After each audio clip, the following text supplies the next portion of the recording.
Hello friends, it's me, and today let's watch Game Theory, spooky ARGs that still haunts me from the Game Theorist. Together, let's go, let's start. Thank you. So quick fun fact, ARG stands for alternate reality games. So yeah.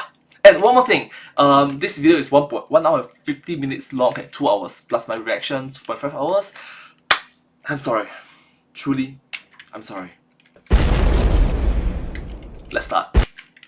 These games are not what they seem. It feels like so often I boot up a game with bright, colourful and friendly characters drenched in nostalgic gameplay, only for it to suddenly become the stuff of nightmares. And more often than not, that nightmare isn't just limited to the game world either. It spans to other games, files, websites, and is filled with cryptic puzzles for us to solve, all with the intention of letting us know that you're not in control. They are. But you know, it has been a little while since I've had a good puzzle solve, or a good fake out for that matter. So I put together a little compilation to remind us of just how much fun these things are, and maybe inspire the next lot of ARG developers to rise up. So here are the spookiest ARGs that still haunt me. Matt, take it away. Hello, Let's begin. Let's start. Internet. Welcome to Game Theory, Hello Internet! Welcome to Game Theory. the show that takes a look at the indie horror tree to find what franchise is ripe for the picking. Case in point today, Andy's Apple Farm, an indie horror game released in August and designed by, their words not mine, aspiring developer M36 Games. On that note, it's time to take that aspiring off your Game Jolt bio there, M36, because Andy's Apple Farm is fantastic. It's got old school 80s style graphics, charming character designs, and a lore that's hidden in one of the coolest and most unique ways yet. It requires you to lose. By purposely failing, playing things out of order, and ultimately trying to break the game, you unlock new clues that draw you deeper and deeper into this horror show. You know what they say, a mystery a day keeps the FNAF episodes away, and Andy is a bushel full of questions. So let's take a trip on over to the Apple Farm to see if we could solve one of my favorite horror mysteries of 2021. When you're first I don't think that is a saying. It is an apple a day keeps the doctor away.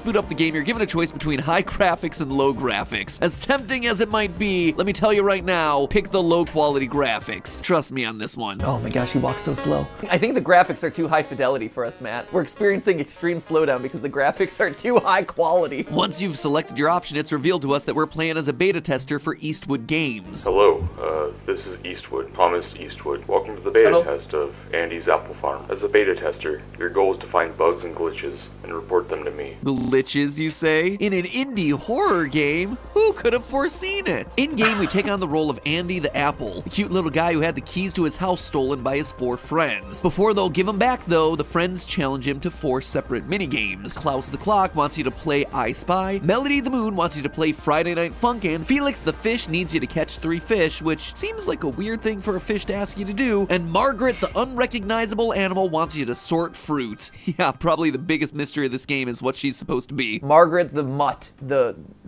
dog. What can I say? She was giving me some strong bulldog vibes. After doing some digging, though, apparently she's supposed to be a, mole?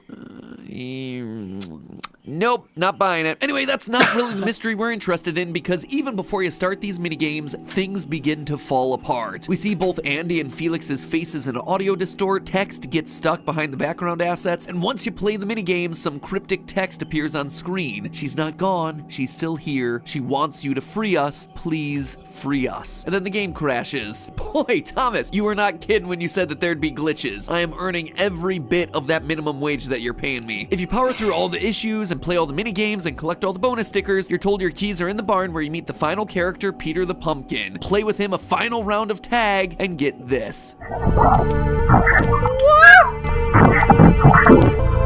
What is going on?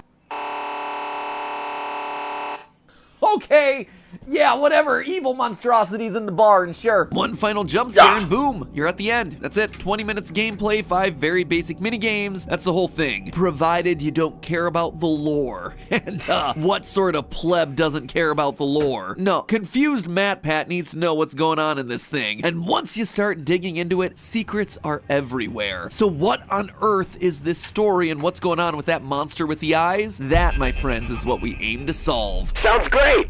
Let's play! Let's play. The first major hint we get is during Felix's fishing minigame. Normally you play this one first and nothing really happens. Your eyes just sort of glitch out a bit. You know something spooky's happening when your eyes start melting. A minute or two later, the game will start to have real problems and crash, ultimately giving you this message right before it does. Quote, "He drowned that day at the bottom of the lake. She didn't save him. It's not her fault." Doesn't make a lot of sense on its own, but wait, if you play this same minigame after one or two of the others, suddenly you get yourself a new ending. This time you get some new pixels appearing in the bottom left of the screen. And those aren't just any pixels, friends. That's a body. The body of a dead child. Hold on here. Glitches, hidden lore, and dead children. Did we just get a bingo? Did we just get a bingo? We know that this is a child's body thanks to a police report that we receive when hooking the body and bringing it towards the surface. A search is underway for a child who fell off a rowboat and never resurfaced Thursday evening. The victim, a 10-year-old male, and his sister fell off a rowboat late at night. The girl returned home safely, however, the young boy has not been found as of yet. Our 10-year-old didn't just fall out of the boat, he drowned, leaving us to pick up his body from the bottom of the lake. Now, this is normally where I just move on to the next big puzzle, but Andy's apple farm is different. There's even more hidden in this first minigame. We've already mentioned that the order in which you play the games can reveal different secrets, but the secrets you unlock are also dependent on how you play those minigames. In the case of this first fishing minigame, if instead of lifting the body, you drag the body across the seafloor, the game freaks out and gives you this code. Using a substitution cipher, we see that it says, "But it wasn't her fault. We weren't alone that night. I don't blame her," which is followed by a visual of a girl in a boat with a silhouetted figure appearing behind her. In fact, we can actually see this girl in the aftermath of this tragedy. Since this is an 8-bit style game, if we smash our bodies against every surface we encounter, chances are we're gonna find a gap in the collision detection. And sure enough, that's exactly what happens. At the bottom left of the picnic area in the overworld is a gap which leads to a girl crying in the boat after the incident. She gives us lines like, "I didn't mean to. What are mom and dad going to think? I'm sorry, Lewis," followed by a reversed message in hexadecimal over an image of a boy, which translates to Lewis. So clearly Lewis is our 10-year-old victim, but the scary part is that it appears this girl, his sister, was the one that pushed him into the lake. Why else would she be saying, "I didn't mean to"? It also seems like the shadowy figure was the one that drove her to do it. Now that alone is a pretty horrifying story, but we're just getting started. The next part of the story unfolds during Margaret the Mole's minigame. By taking your cursor out of bounds during this minigame, we get a binary code that translates to the name Cameron and a family Christmas photo dated 1981. Notice the hair and sweater colors here? The two children match Lewis and his sister's sprites. If you continue the minigame but keep tapping the space bar near the end, Margaret's face distorts and we're suddenly shown a new scene featuring two characters who, based on the body and hair color, appear to be the mother Cameron and their father Thomas from the Christmas photo. In discussing the boat incident, Thomas appears to be quite upset, convinced that his daughter's to blame, but the mother defends her and tells Thomas to get out. Now, if Margaret's is the first minigame you play, then once you've beaten it, you head on over and get this new cryptic message. The time was supposed to be happy, but she could feel her skin peeling off, which is creepy and gross, and I don't like it, mostly because it doesn't connect into anything that we've talked about yet, but don't worry, it will. Something else though is bugging me more. Why does the name Thomas feel so familiar? Oh wait, at the start of the game, he's the creator, Thomas Eastwood. By playing Melody's music minigames second or third, we're teleported to a forest covered in snow where we find a car and hear this audio. Hey Kim, you want to see this? She seems busy. Anyways, I've been experimenting with a lot of cool technology recently. A lot of the video games I've been putting together haven't really been accepted by a lot of the publishers. I need to do something really cool with this next one. It has something called a cinema screen type monitor, so I feel like it'd be more immersive like movies. I've also been thinking about some other types of technology to make the characters a bit more lifelike. A struggling indie game developer on their final hope. Why does that sound so familiar? Anyway, he initially tries Scott Coffin! Cam, which is probably short for Cameron, the name that we talked about earlier. But this failure has caused him to look into new technology that No. Scott Coffin? Scott Cawthon. I'm sorry. makes his games more lifelike. We've all done this rodeo a couple times. Sounds like someone is gonna be shoving some dead souls into his video game. But again, that's not all. Coming back and playing Melody's minigame a second time, you'll find a prompt where you can listen through the window of a house. Inside is Cameron consoling her daughter, who's upset that both her dad and Lewis aren't around for Christmas. It's important to note that the mother addresses the daughter as Isabella, which would explain the stocking in the background with the letter I on it. There's also a stocking for Kay, most likely for Cameron, and a third third one with the letter A. Well, no time to figure that one out because after the scene plays, the house is burned to the ground while screaming is heard inside, implying that both Isabella and Cameron died inside of a house fire. That also explains the quote that we talked about earlier about skin peeling off during a happy time. Burning to death at Christmas. I've heard of chestnuts roasting over an open fire, but this is getting pretty extreme. Anyway, the final game is I Spy with Klaus the Clock. If you push your cursor out of bounds in this one, you get a scene depicting Thomas sitting across from his friend Arthur. Our first and only name in the game beginning with the letter A. We actually learned that after being kicked out, Thomas asked Arthur to keep an eye on his family, but also seems to have suspicions that Arthur's now having an affair. I suppose they're ex-friends now. Or should I say axe friends? Considering the next cutscene we can unlock is where we see Thomas using an axe to hack his friend to pieces. Thomas then looks down at his bloody hands and screams, "What have I done?" Alright, so we have a tragic boat accident, a deadly house fire, a murderous game developer, and a mysterious shadow that seems to be pulling the strings. But how? AKA, it is pretty messed up. I'm sorry. I'm very sorry. The whole situation is just a big whole mess. I'm sorry.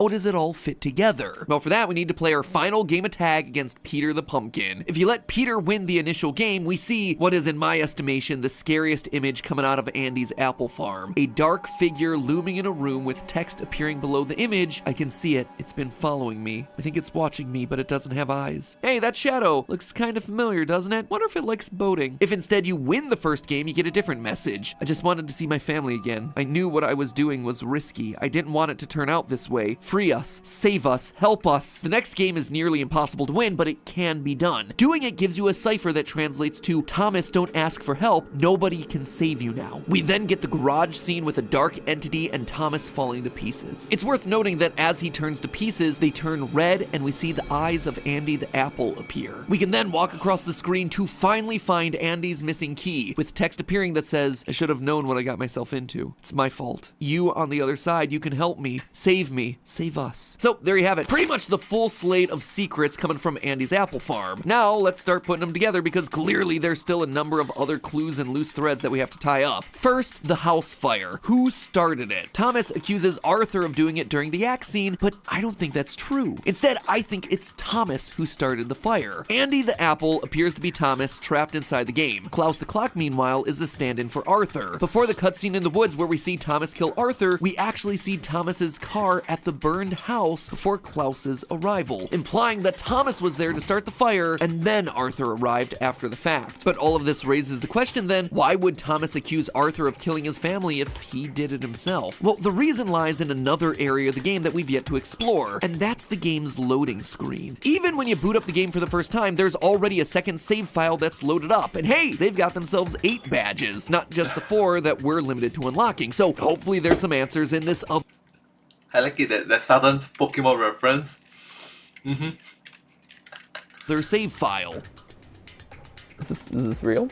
Did my PC really die? Nope, past MatPat, it did not. And if you're a lore hunting expert like me, you too will have probably noticed not just the creepy face hidden there in the blue, but also the QR code on the screen, which means that this just became an ARG. Bingo! Definitely bingo this time. What's strange though is that this QR code just takes you back to the game's itch.io page, which you would have been to anyway to download this thing in the first place, which means there's more to this page than it first seems. Browsing the page line by line, I noticed this little exclamation point here was hyperlinked, so I clicked it and found a YouTube page by someone called Logan Eastwood, the great nephew of Thomas Eastwood. This guy only has 3 videos, mainly just playing this old game that he found at his great uncle's house. But it's the latest video that's the most interesting. Titled Andy's Apple Farm Secret, this video shows us a brand new cutscene from the game. One where Thomas looks at an axe and argues with a voice inside his head saying, I don't want to kill him, I don't want to kill anybody. And the voice responding, when did I give you a choice? I suppose you could say Thomas here is a, wait for it, reluctant follower.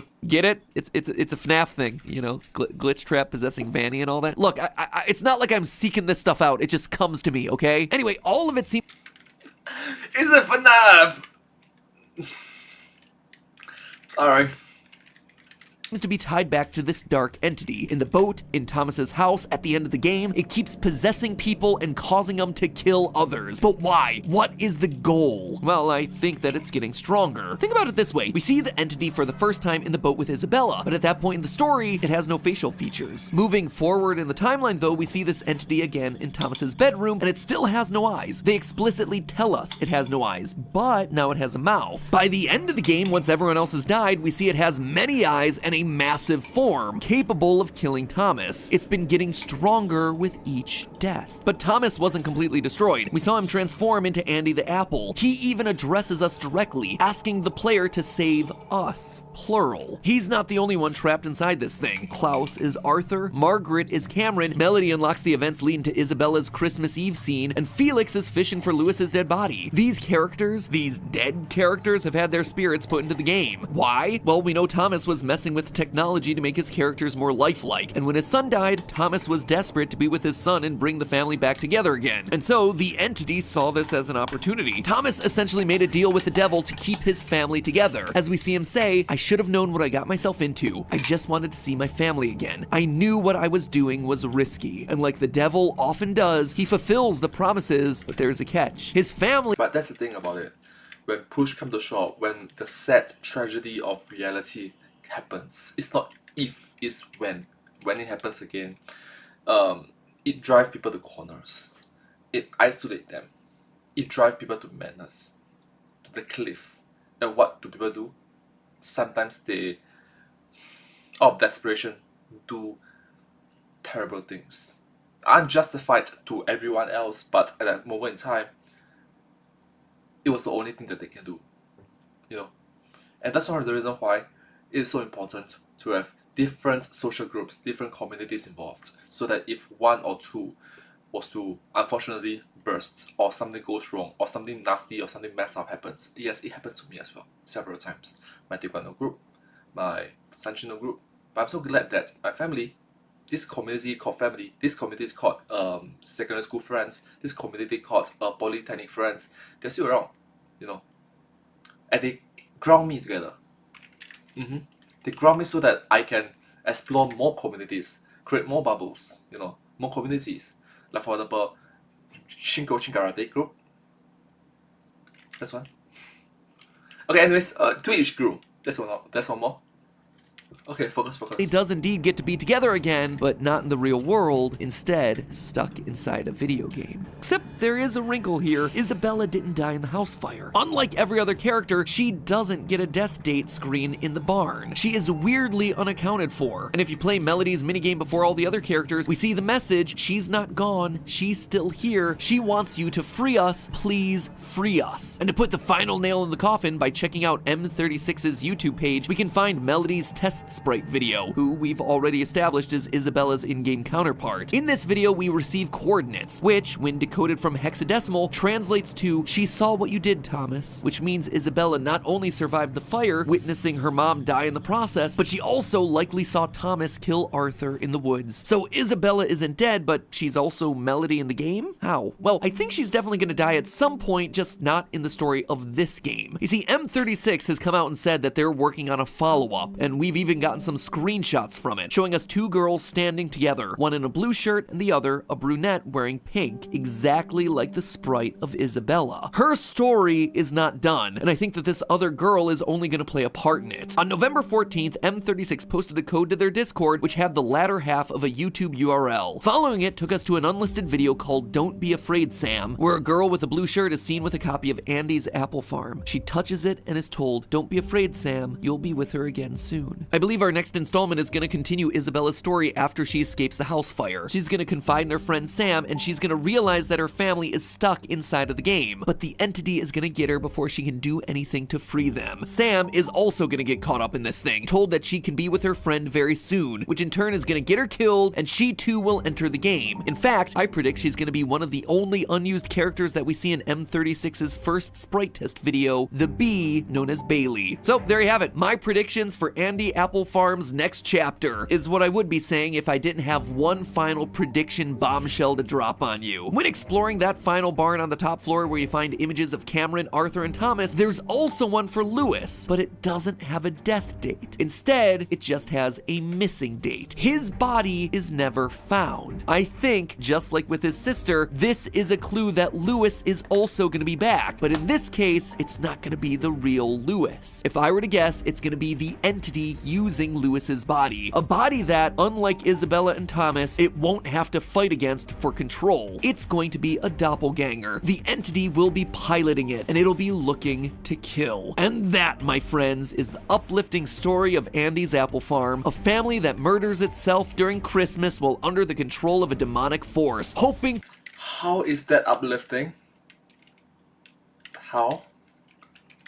to be reunited in some sort of video game afterlife. How do you like them apples? Today we're talking about the absolute classic animated series, Courage the Cowardly Dog. This thing was pure nightmare fuel bottled up and IV directly into kids' eyeballs back in the late 90s. Now, I want you to open your mouth and say, ah. If you aren't familiar with it, the show is about an elderly couple, Sweet Muriel and Grumpy Eustace, who live near the fictional town of Nowhere, Kansas with their easily frightened dog, Courage. Every episode, the three would end up... With all due respect, the screen monitor is right here, and I was just looking at the camera. Alright, so that I just and then the side of my eye, I see like the jaw open so wide, and the audio over here, I'm listening just sorry,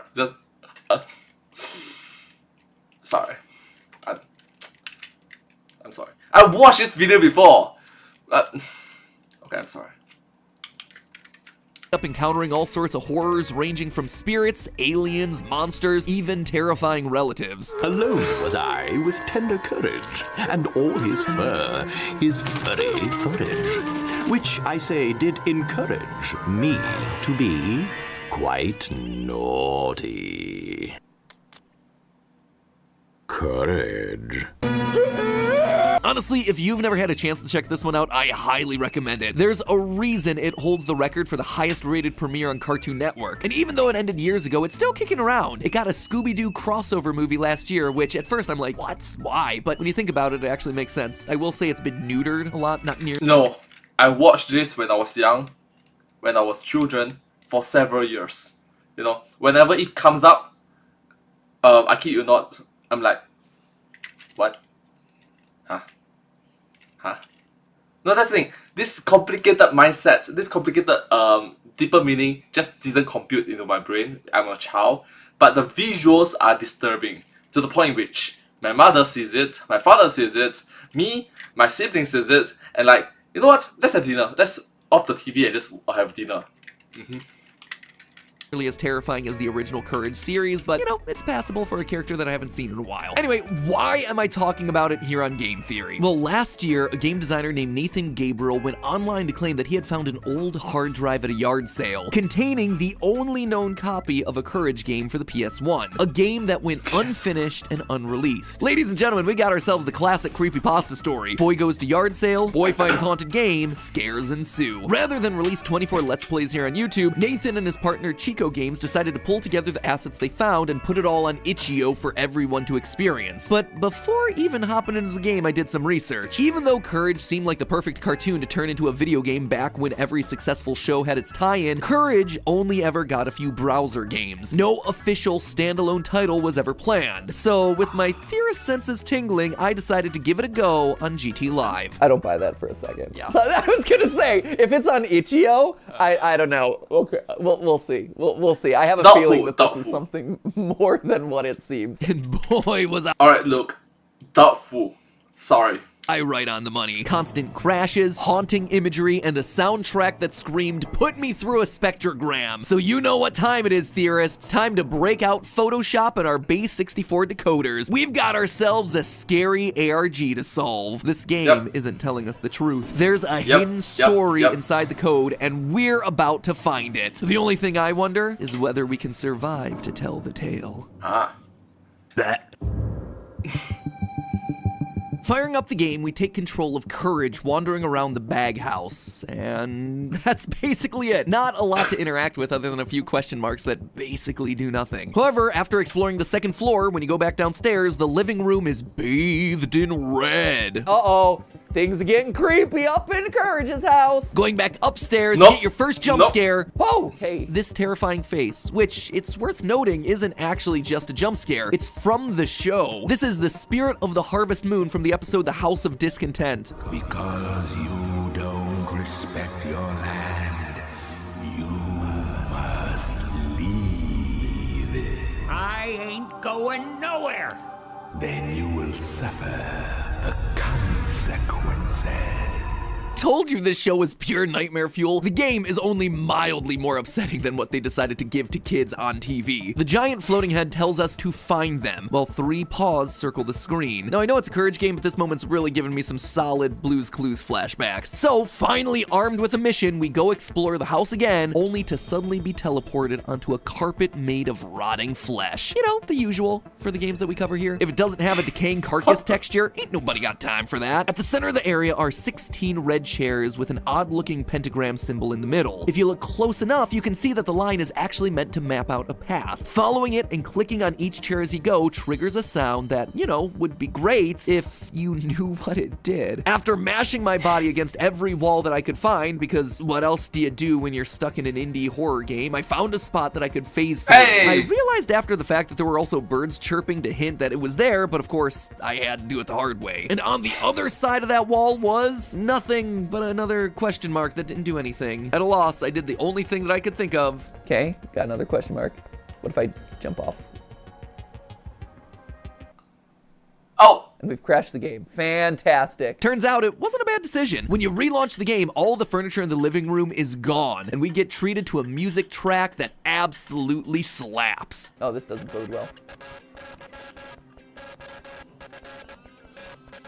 Oh, this is definitely Morse code. Obviously, Yeah. the music bed is a code, Morse code, to be precise, which at the time of filming I couldn't look into, but afterwards I was able to translate to learn the way of the old wind. Old wind isn't a reference to the show as far as I can tell, but it does seem to be important, considering that it's a phrase that gets repeated throughout this ARG. Look back at the itch.io page for the game. Perfect grammar in all the game's descriptions except for 2 randomly capitalized words in the middle of the sentences. Old and wind. Mom, it's wind. Well, I've only read it in books. However, to understand what it means, we have to keep digging. By heading upstairs and then back down, you'll find that the bag's grandfather clock has moved to the center of the room. If you let it chime 12 times, the game crashes again. And this time you have to restart from the beginning, which is definitely what happened to me the first time. But if before the 12th chime you head to the kitchen, you get a data missing screen. Now, this is important, because when you first boot up the game, we're told that there are, quote, at least 3 levels connected to completely broken sections. We couldn't find how to access them, but we were able to put data missing screens on them. So we just found the first of these screens, but so what? It's blank. It doesn't tell us anything. Or does it? At this point, you know that when an ARG presents us with a black screen, it's Photoshop time. By messing around with the brightness and contrast levels, we find a hidden message within the black void that says, quote, father wasn't home, which admittedly doesn't tell us a whole lot, but there are still at least 2 more clues to find, so hopefully this will paint a clearer picture for us. After getting that screen, we delete the save file and go back to the start. So we do it all again. Click the question marks, talk to the creepy moonface guy, go outside, follow the pentagram path, slam my body against all the walls, find the hidden ledge, and click on the question mark out there. But this time, we don't leap to an untimely and premature end. This time, we go back into the main section of the game, and we're rewarded for that big brain move with this. Wait, was this here last time?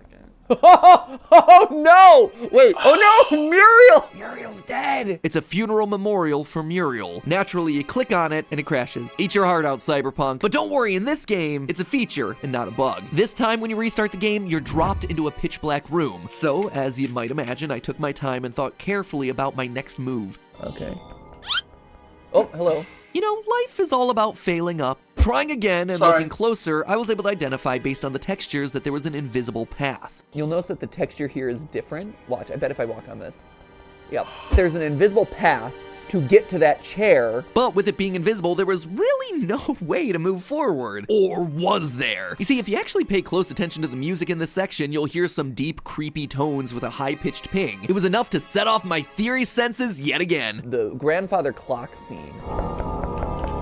as well as that sound, are very reminiscent of like the sounds that you would hear if you put something visually into a spectrograph, or if we were to do it, the audio file in some way would give us something back. And I was right. Tossing this audio into a spectrogram gives you something that looks a lot like a map. Gotta give it to the puzzle makers. It's an awesome clue if it actually worked. I tried really hard to do this level legitimately, but I just couldn't. Without any sort of landmark to tell how far you've gone, it's really difficult to estimate exactly where you need to turn and stop. Luckily, there's actually a far easier solution to this, and that's messing with your computer's rendering settings. Twitch streamer The Beard Dude had the idea to use a program called Reshade, which made the path visible and possible to navigate. It's also worth pointing out that while I was installing Reshade, I noticed a text document among the game's files that read, "She followed the rules, he broke the rules, the OW was all the way to the right," with the words being censored there. Thanks to the Morse code from earlier, though, I think we have a pretty good idea of what that's trying to say. The OW is obviously the old wind, but what is it saying about being all the way to the right? Well, going back to our invisible maze, we actually get a choice in our path, going left or right. So, to learn the ways of the old wind, I started by heading right. At the end of the path, you're teleported to a dark corridor with a house. Behind the house, you find a second memorial picture, this time featuring a man named Robert W., half burnt and without any of the decorations that we saw around Muriel's. Clicking on it will, surprise, surprise, crash the game. This time when we reload, we're back in the Bag's house, only now it's dark and eerily quiet. However, things take a turn when you go upstairs. Suddenly, the game locks you into place and we're forced to confront Robert W., his realistic face stapled onto a wisp-like body that slowly floats towards us with a digital whale.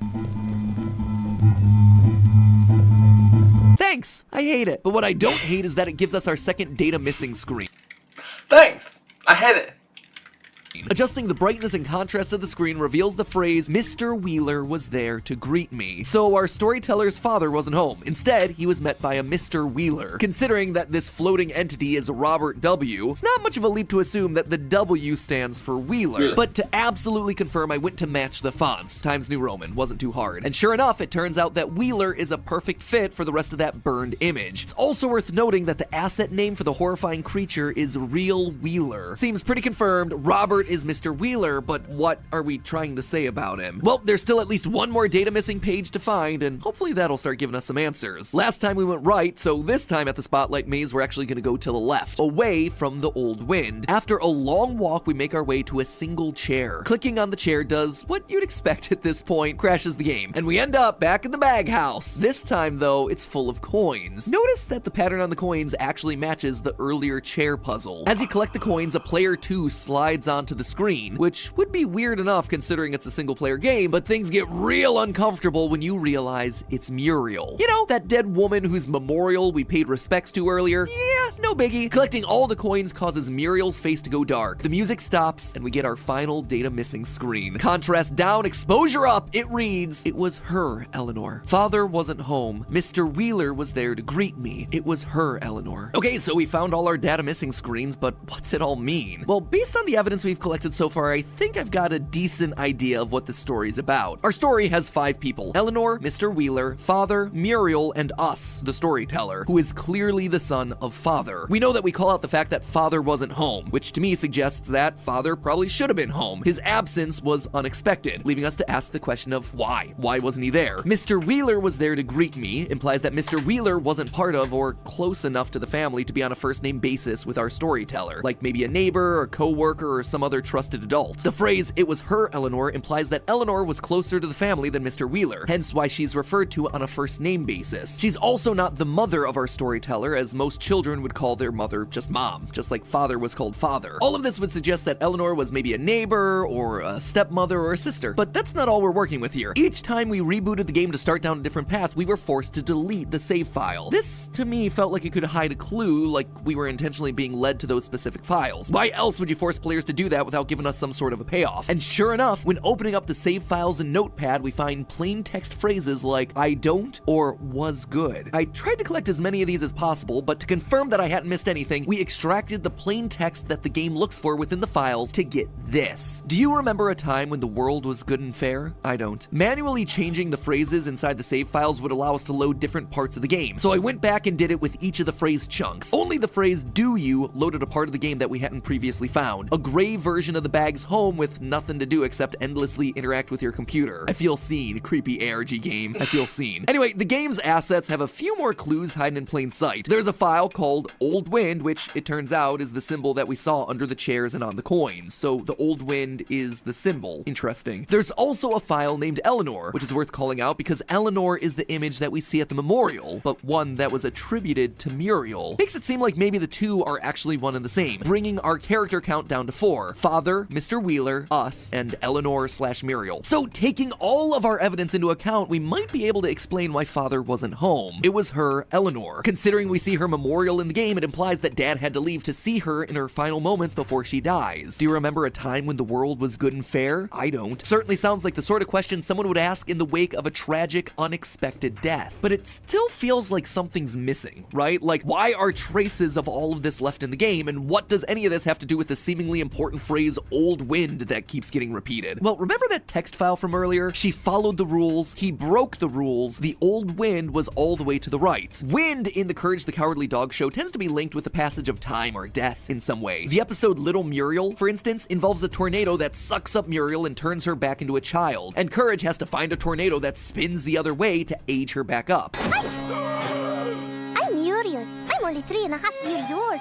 Who are you? Another episode titled Windmill Vandals has a windmill that stops things rising from the dead. The Old Wind, I suspect, operates similar to these. It's a wind that makes you grow either younger or older. Eleanor followed the rules. Well, by dying, she followed the rules of nature. But upon seeing this, Robert Wheeler begins to realize his own mortality and looks for ways to become immortal, breaking the rules of nature and refusing to die by being involved in some sort of ritual or cult. I mean, look at that symbol and tell me there isn't something cultish about that. The lack of memorial when we find Robert's burned picture seems to suggest that he isn't dead. This is actually backed up by the game's itch.io page. On the day the page was created, there was also a user profile created, R. Wheeler 1998. And look, I recognize that inevitably speaking, I will pass away, I will die, and I hope that I can age gracefully and die off gracefully, creating a positive impact, a positive legacy for my offsprings, for the children's, for the grandchildren's, for the great-grandchildren's, for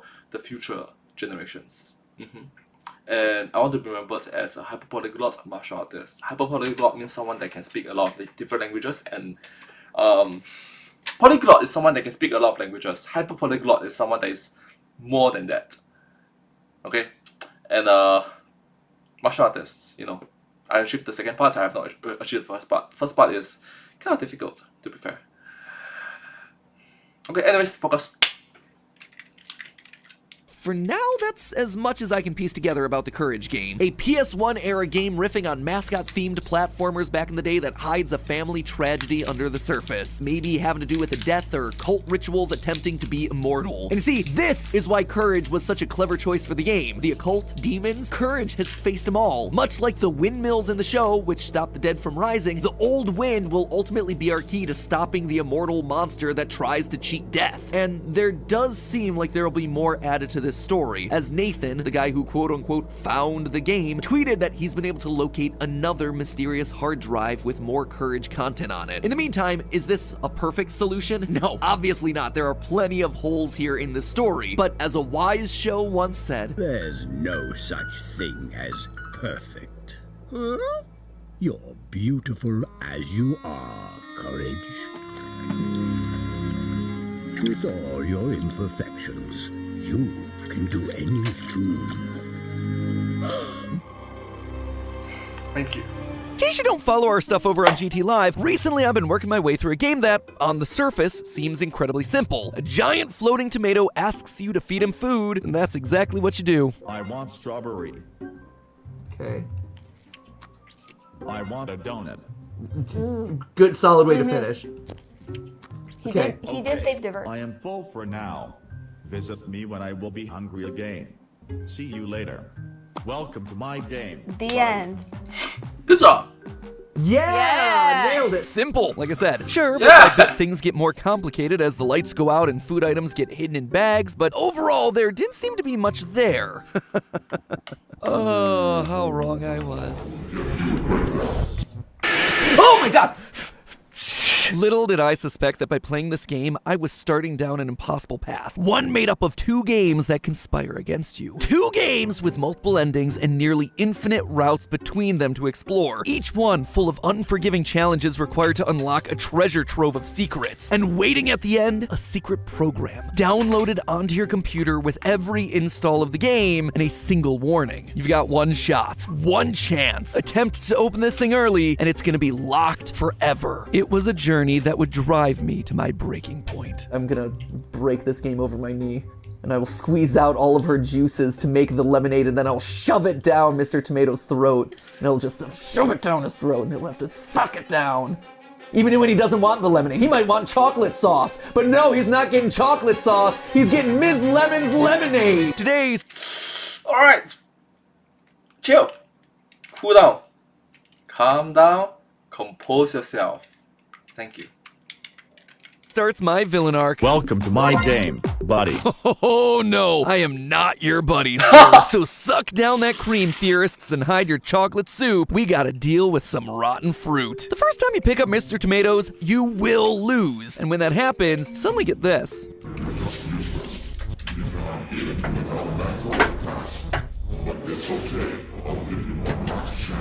So you feed him his balanced breakfast of brains, eyeballs, and severed hands until he rewards you with death and a hidden message in wingdings. You can do it. Okay. Oh, here we go. Hey! My legs So I'm assuming this is the like you lose image. I'm inside. Inside what exactly? The game? The computer? This is the first indication that this game isn't all that it seems. There is lore here. But to unlock it, we just need to get good. So we reopen the game and nothing. You're met with a wall of flashing wingdings. Oh, we got some wingdings. Ooh. Oh, hello. I mean, I'd love to translate that right now, but I can't. Well, that's exactly what I did, which gives us this message. I'm already inside your system. Do not worry about her safety. Everything will be fine. I have everything under control. Okay, so this sapient tomato's in my computer. He's apparently going all doki doki up in here. But then, who's this her? He's literally... So, question. Doki Doki versus the tomato. Who will win? Let them fight. Okay, sorry. It's a bit blurry? Yeah, it is a bit blurry. Good. the only character in this game. And why does he need to be fed body parts? And most importantly of all, what's chocolate soup? I want some chocolate soup. Chocolate soup! Fun fact, it's an Chocolate old sauce? European dish from the 17th century that's often served in cafes.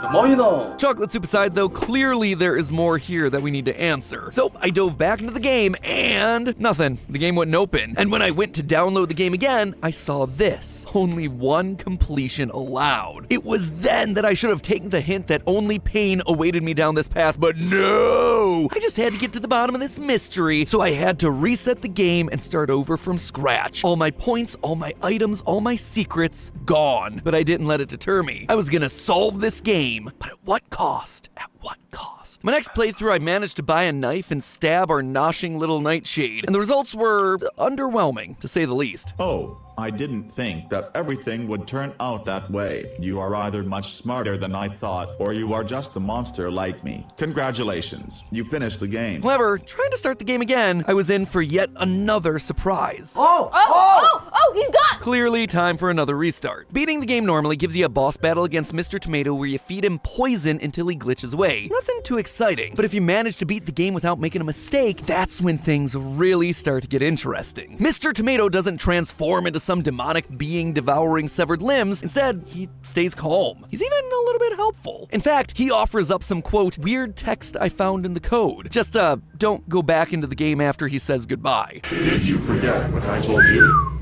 Don't come back.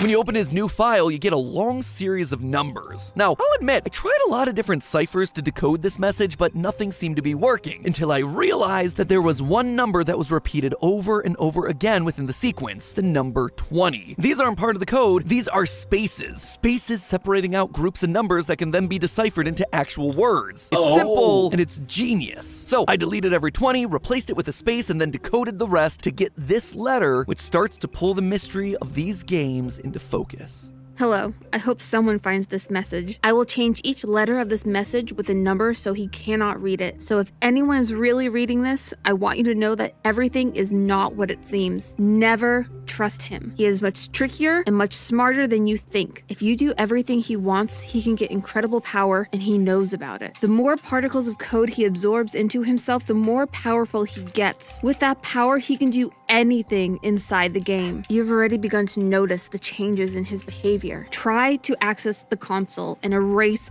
all progress. Writing where the console is located will be very dangerous, because with his power, I am afraid he will be able to translate even this text. Try to find the console before he finds it. That is all. Good luck. The password is... And then there's a randomly generated password. Immediately we can start to figure out what's going on here. We're not feeding him actual body parts, but instead we're feeding him parts of the game's code. By feeding him the game code, we're making him more powerful, which is why it's only after we've lost that he can boot us out of the game permanently. But still, don't really have a good reason why he wants this. Is he an AI gone rogue? Is he just a demon trapped inside of a video game? It's not clear. Luckily, or unluckily, that wasn't the only place that we could search for clues. Enter Ms. Lemons. Hello there, and welcome to my class. This second game also takes the simple approach, an educational game with basic puzzles like geometry and math. But unlike Mr. Tomatoes, she's not kicking you out of the game when you lose. If you build up her irritation level to 10, she'll cut off your hand and gouge out your eye. No problem, you just restart the game again. Our eye is gouged out. But we reset it. That's right, despite a full reset, the game still remembers what you lost. So, what are you supposed to do? What happens if I go into Mr. Tomato at this point without an eye? Just out of curiosity. Oh, that would be wild. It's not like things can get worse for me at this point, you know? And I was shocked by what I discovered. He decided to help me, because I'm very hungry. These games aren't just connected by the lore, they are literally connected by their programming. They share the same system, my computer system, and can speak to each other. And it seems like losing to Mr. Tomatoes is what helps you to win in Ms. Lemons. Oh, buddy. Oh, buddy. Oh, buddy. So what do we do with it, though? We can't do anything with it. Get your eye back. Do I get a brain now, too? Nope, no you do not, MatPat. No brain for you. But if body parts can transfer across games, maybe items can too, including that handy-dandy, trusty-rusty knife. How about 20 plus 27 equals knife to the face? Well, you tried, to say the least. But you can't kill me with some random piece of metal that you found. And you disgust me. I will make sure that you won't hurt anyone else. Get lost. Huh? No! As you can see, it didn't work out quite as well as before. And not only does this cause her to lock you out of the game, but she also has enough control over the system to lock you out of Mr. Tomatoes as well. Wow, she be mad. So that relationship is going nowhere. That ship has sailed. Yeah, sorry. What's this one gonna do? Oh no! Boot up error, access blocked, private message. I won't let you in here either. So she's got control! It seems like she's stronger than Tomato. And well, yeah, Lemon seems to be in control. Thanks to yet another knife ending, we learned that there's another being in control of even her. You see, by activating the game's hard mode and then stabbing her, Lemons is suddenly replaced by a different entity. This is incredible. I'm so proud of you. But all your efforts were in vain, because she definitely won't let me die like that. And that's a bummer. Well, she's right. I just can't let this happen. But the life of this person is actually very important to me.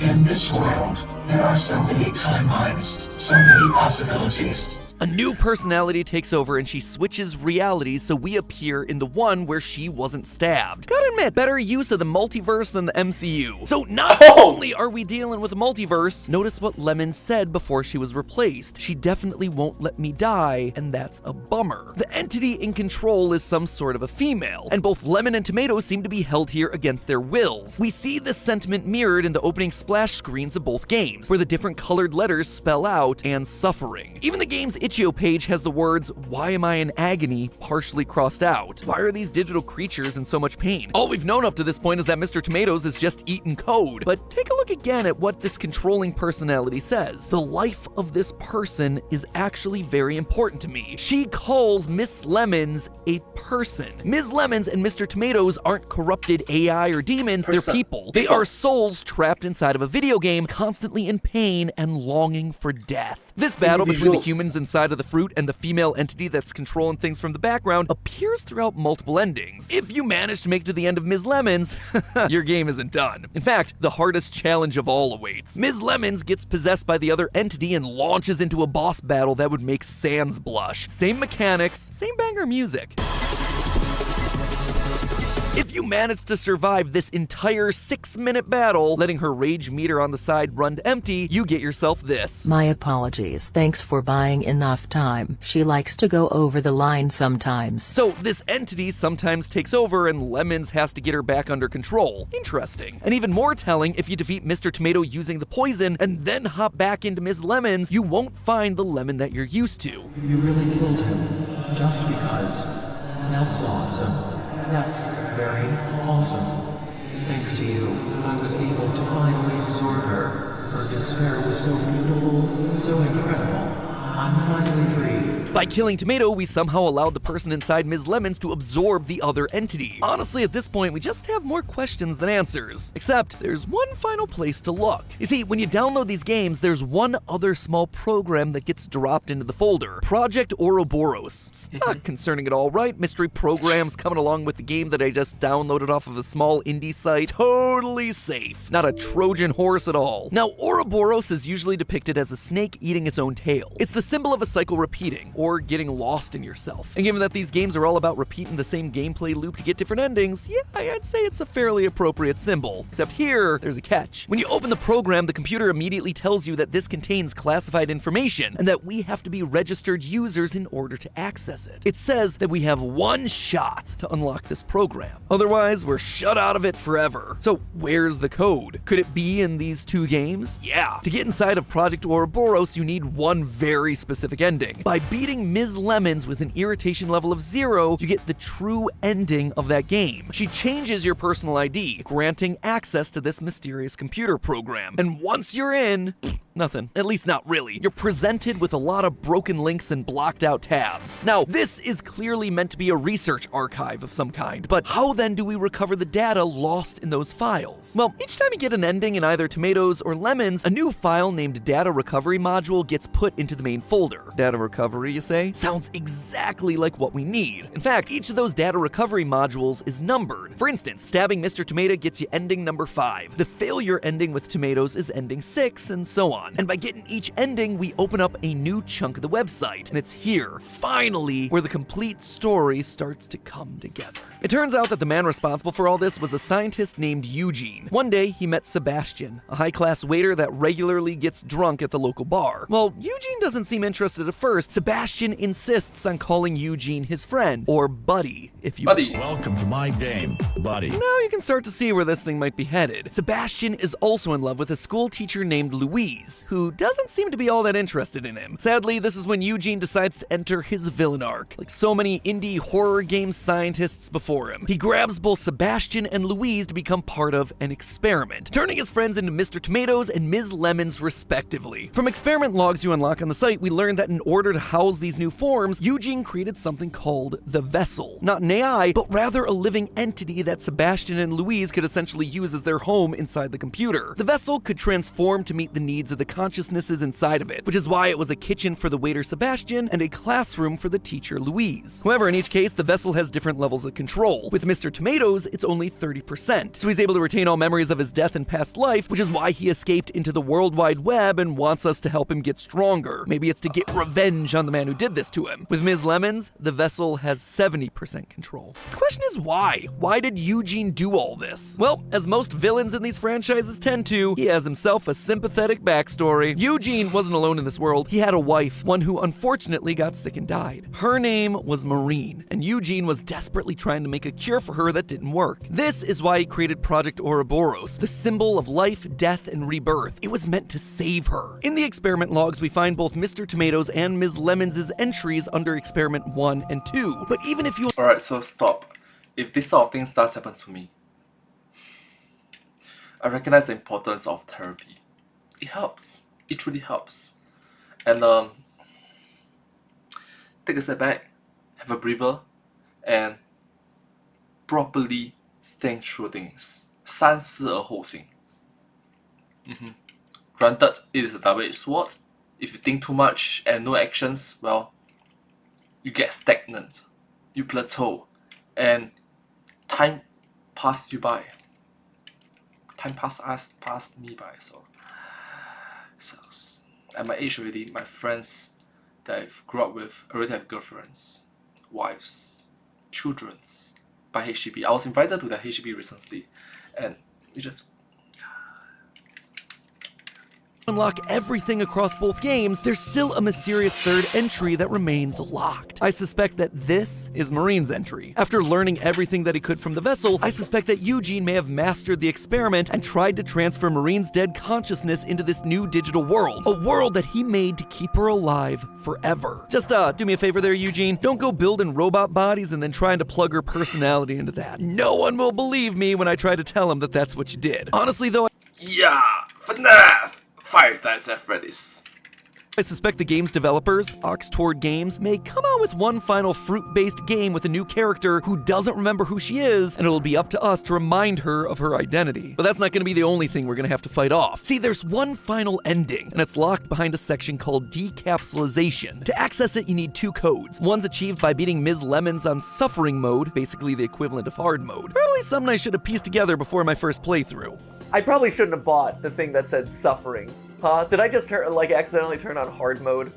I did, didn't I? She doesn't actually know what the code's for, other than it's likely dangerous and was purposely hidden by the one who created it. The second half of the code's a little harder to get to because it's entirely random. When entering into the game, there's a chance that you see this, a broken form of Mr. Tomatoes. The experiment entry for this version informs us that this is the original Mr. Tomatoes, the real Sebastian. All the other versions that we've seen of him are just parts of him that have broken away and evolved into their own versions, each believing themselves to be the original. This dying version of Mr. Tomatoes gives us the second part of the code in the hopes that it'll save him. So using this combined code, we begin the decapsulization process and we're met by a pair of eyes inside a black void. This is Ouroboros, the name that Eugene gave to his creation, the one he claims isn't an AI but rather has its own DNA, the one that he refers to as the vessel. This thing is sentient. It talks to us exactly as Eugene describes it, using text rather than speech, and it informs us that while Ms. Lemons and Mr. Tomatoes used him as a vessel in order to live, it forced him into an endless coma. But now, the tables have turned. By releasing him, he's now in full control, forcing them into the endless coma, which I suspect is what we saw happen with Lilith, the gray, creepy lemon that we met in the Absorbed ending. What it wants? It doesn't say. However, from Eugene's logs, we can see that it was able to grow on its own, adapt, evolve. My gut is that by encapsulating it within the system, Eugene was able to control it, to use it for his experiments. However, now that it's free, it can continue to grow and evolve, becoming more powerful and more dangerous. As I've said, I suspect that there's a third game on the horizon, one that'll seem like a simple game with a third fruity character, but as the game goes on, I think we'll see Ouroboros come in and take control, trying to absorb and destroy this third entity, the one that is Maureen. I mean, it's because of her that Ouroboros exists in the first place, forced to become a slave, a simple host for these human entities that are trying to live forever. However, and the unfortunate thing is,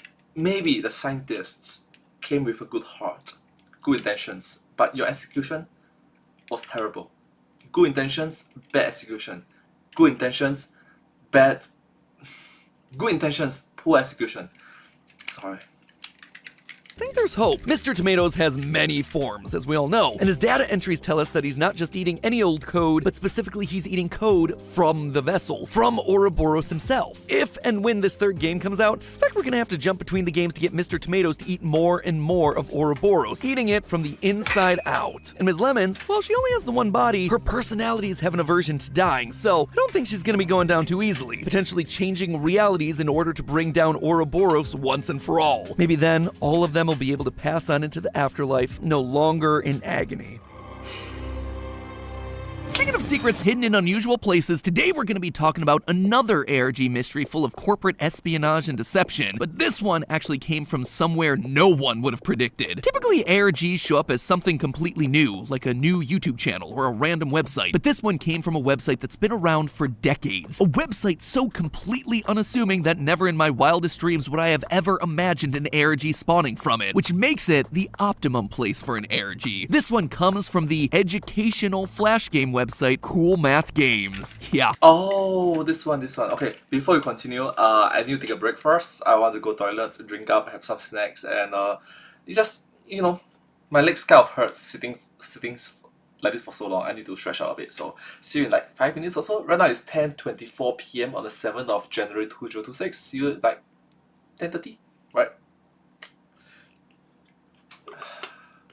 Sorry.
Alright, I'm back. Seriously. Now, for those of you There's like 1 hour plus left. who haven't 1 been hour. exposed to this masterpiece of educational nostalgia, CoolMathGames.com is a website that hosts thousands of Flash and HTML games that started all the way back in 1997. This site was Yeah, so it is. I'm kidding you not. I'm older than that. My age. I'm born in 19th of December 2002. Sorry. 19th of December 1996. So I'm older than. Yeah. Man, I'm old.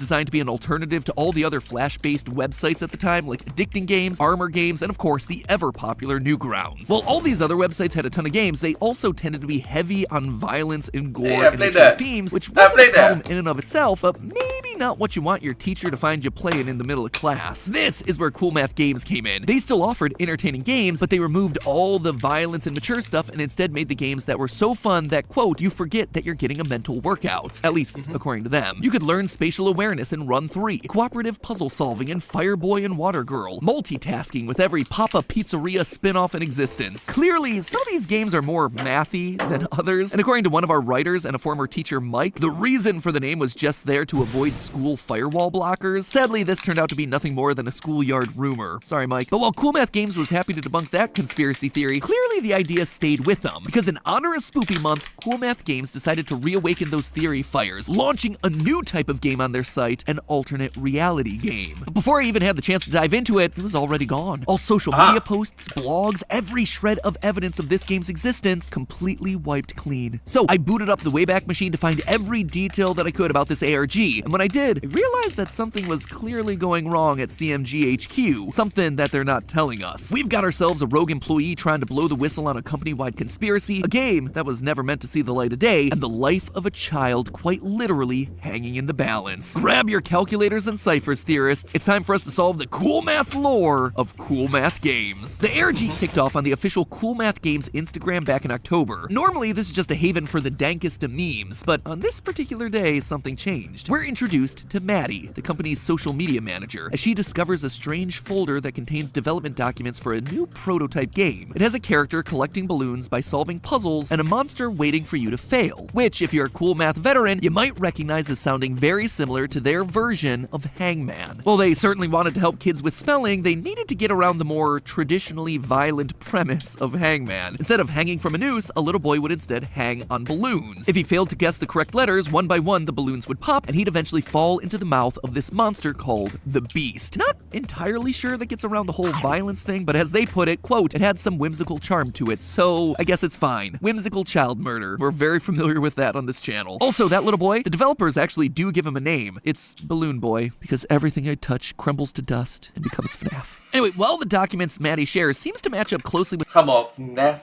reference? Five Nights at Freddy's. The game that we all know, apparently this original prototype didn't come out quite as expected. Branching pathways, strange endings, word solutions being more negative words like alone and darkness. All of these elements were insisted upon by this unknown developer, in some cases even saying the game physically crashed if they weren't included. And so the team decided to scrap the prototype and start fresh with a new developer, which would go on to result in the Hangman game that we all know and love and play a whole heck of a lot of during computer time at school. However, the document does end on a bit of an ominous note. Quote, but this developer still has that game and wants the world to know about it. Naturally, Maddie's confused about this and so asks if any of her colleagues knew about the folder. She gets a response from Antonia, who asks where Maddie got the folder because, according to them, they thought that they'd gotten rid of everything from that project. Antonia says that they can discuss it over lunch the next day. Unsurprisingly for an ARG, the next day rolls around and everything in the office feels different. Colleagues don't show up to work. Those that do are acting strange, like missing their lunch date with Maddie. Maddie knows that she must be onto something, and so she keeps digging, uncovering an email exchange between Antonia and the mysterious developer from 2017. After days of back and forth messages, the developer gave Antonia a build of the game, but joked that the game had a mind of its own, ending the exchange with a simple good luck. Clearly, there's more to this prototype than just some dark imagery. But what's strange is in the initial report, the developer seems to be warning Cool Math Games about the game and its demands, but now he's offering it up freely with some ominous warning. What's he seen? What's changed here? Needless to say, at this point, all of us here, we were hooked. And this is where we move from Instagram storytelling into full-blown ARG territory. Maddie showed us that hidden in the source code of the actual website, there were these cryptic messages. Let me out. I can't see. Help me. Can you see me? Immediately, this is giving me some Welcome Home vibes. Someone trapped inside the website, unable to see us, asking if we can see them and wanting us to free them. The question is this a force of good or something far more menacing? We start to get an idea the next day because now there's a massive hole on the main homepage for everyone to see. Of course, this hole is clickable, and it brings you to this page, which which has not one, but 3 encrypted messages that we need to unpack. Oh boy, Christmas really did come early this year. The first thing that caught our eye was the page's URL. Rather than it being just glitchy text or an ominous message, it was a random string of 2-digit numbers: 24, 32, 31, 34, 43, 44. The weird thing is, all the numbers are 2-digit numbers, and all the digits are between 1 and 4. Is that a coincidence? No. The Cool Math team actually pulled out a brand new cipher that we've never explored here on the channel, and it's actually a really cool one. It goes by a couple of different names: a nihilist cipher, a Polybius square cipher, but it's probably most commonly known as a tap code. Tap codes work by transmitting pairs of 1 to 5 taps separated by a pause. Every possible combination of 1 to 5 taps corresponds to a letter of the alphabet based on this chart, with C and K taking up the same space. It's similar to Morse code, but it's actually way more versatile thanks to not needing a way to have different lengths of sounds. This makes it especially useful for one group in particular: inmates. You see, if you tap on a bar of your cell, it's going to continue to vibrate for an imprecise amount of time. There's also no guarantee that you'll have 2 different items to create 2 obviously separate tones for use in Morse code either. So instead, the tap code became popular. How does it work for our mysterious URL? Well, 2 taps followed by 4 taps means we go down to the 2nd row and over to the 4th column, translating to an I on the chart. 32 means we go to the 3rd row, 2nd column, translating to M. We carry on like this until we get to the final code: I'm lost. I'm willing to bet that this right here is the same person that's been communicating with us through the source code. The person that was trapped inside the website, kind of like a prisoner, needing to be let out. Which I have to say is just an extra level of smart storytelling, using a prisoner-based code for a digital prisoner. Cool Math games, more like cool math storytellers, cool writer games,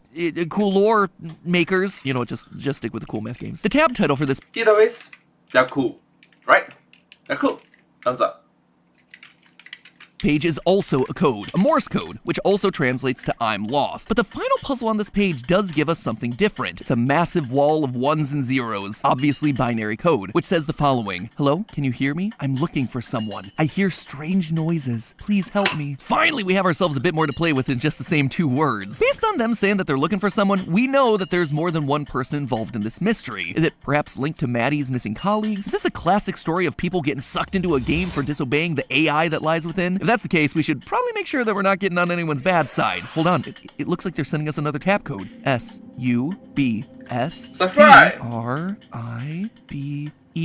Subscribe. YouTube even made the button glow when I said that, which means that it has to be important. You'd better go ahead and click it so you don't suffer the same fate as Maddie's colleagues. See, you even get an explosion when you hit the subscribe button. We have to be on the right track. Let's keep. Thank you.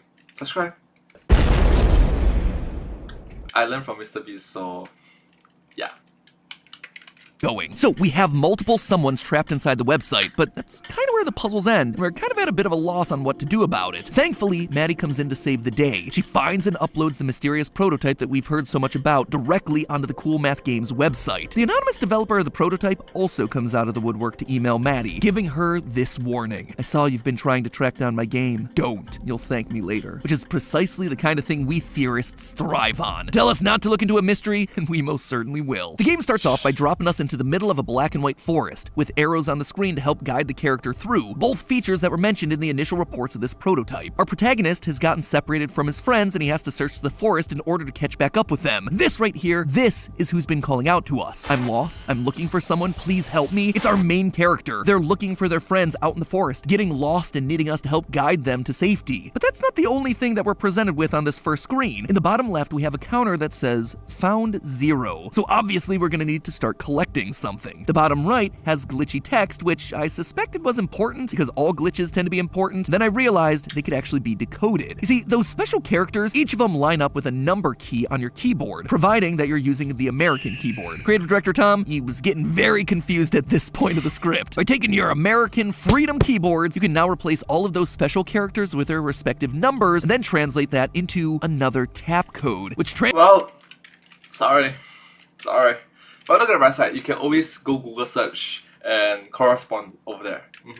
Google image. Translates to yet another found counter. You have 3 options to progress further into the forest. You can go left, right, or forward. If you just keep going straight, then the last screen is a jump scare by the beast. The screen fades to black and you're brought back to the beginning of the game. Our lead character recites the same monologue and off we go again. Just your typical game respawn stuff. The objective of the game is to go left and right on each screen to solve hangman-like puzzles along the way. Get one wrong, boom, jump scare, fade to black, restart. Solving each puzzle correctly though rewards you with a shiny red balloon, and the found counter in the bottom left kept ticking up. But balloons aren't the only thing that you find on this journey. We also uncover a pile of glitchy popped balloons and a white hat. Our character notes that he doesn't remember any of his friends wearing a hat like this. In fact, he says it looks identical to his own. Suddenly, the pieces start to click into place. If you take a look back at the real Hangman game, we can see that this hat is exactly the same as the one Balloon Boy wears. So clearly we are playing as prototype Balloon Boy. And whereas yet the hat and popped balloons tells us that this game loop that we've been in, it isn't the game resetting, it's a new version of Balloon Boy each time. When he's devoured by the beast, he's actually being devoured, leaving behind only his hat and his balloons, just for another Balloon Boy to start entering the journey. Every time we fail at this game, we are sending another Balloon Boy to his grave. Let's just make sure that that doesn't happen again, shall we? By collecting all 6 of the red balloons and making your way to the end of the forest, you're rewarded with one final cutscene. In it, Balloon Boy gets lifted into the air by his balloons, and he says, "I tried to search for them. I was afraid of a monster following me, yet there was something I never found." So case in point, it's something similar to MOM, Multiverse of Madness, Doctor Strange. But in this case, hopefully, there's a proper escape.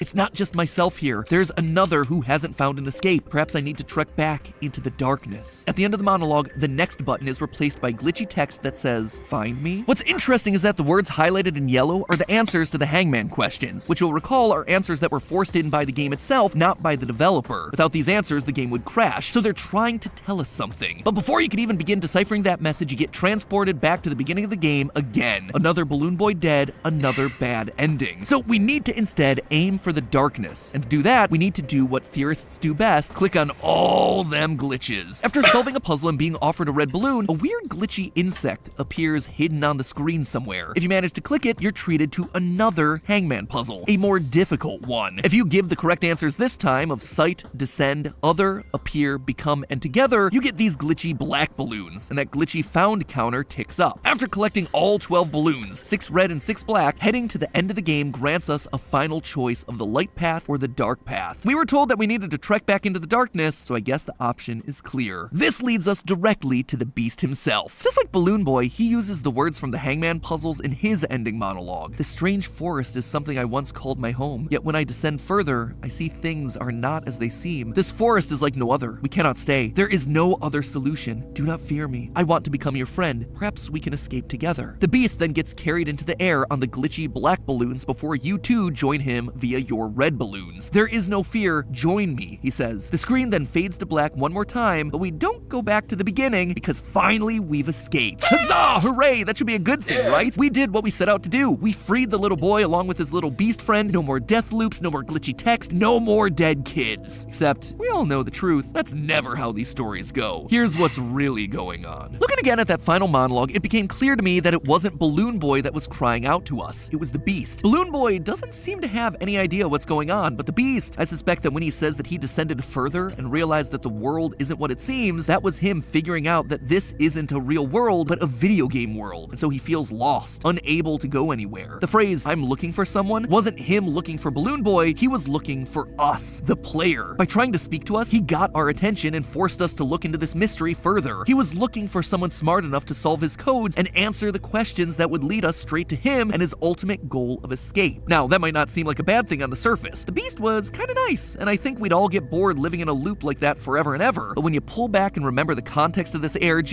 it reveals a darker twist to the whole thing. The question that's bugged me the whole time is why were the Cool Math Games team so afraid of this prototype? The original dev said the game had a mind of its own, which from what we've seen would most likely be referring to the beast, the one forcing messages into the game and speaking to us outside it. Naturally, a video game with a mind of its own, it's creepy enough, but it felt like there was something more here, especially when you then had the dev actively trying to spread the word about the game.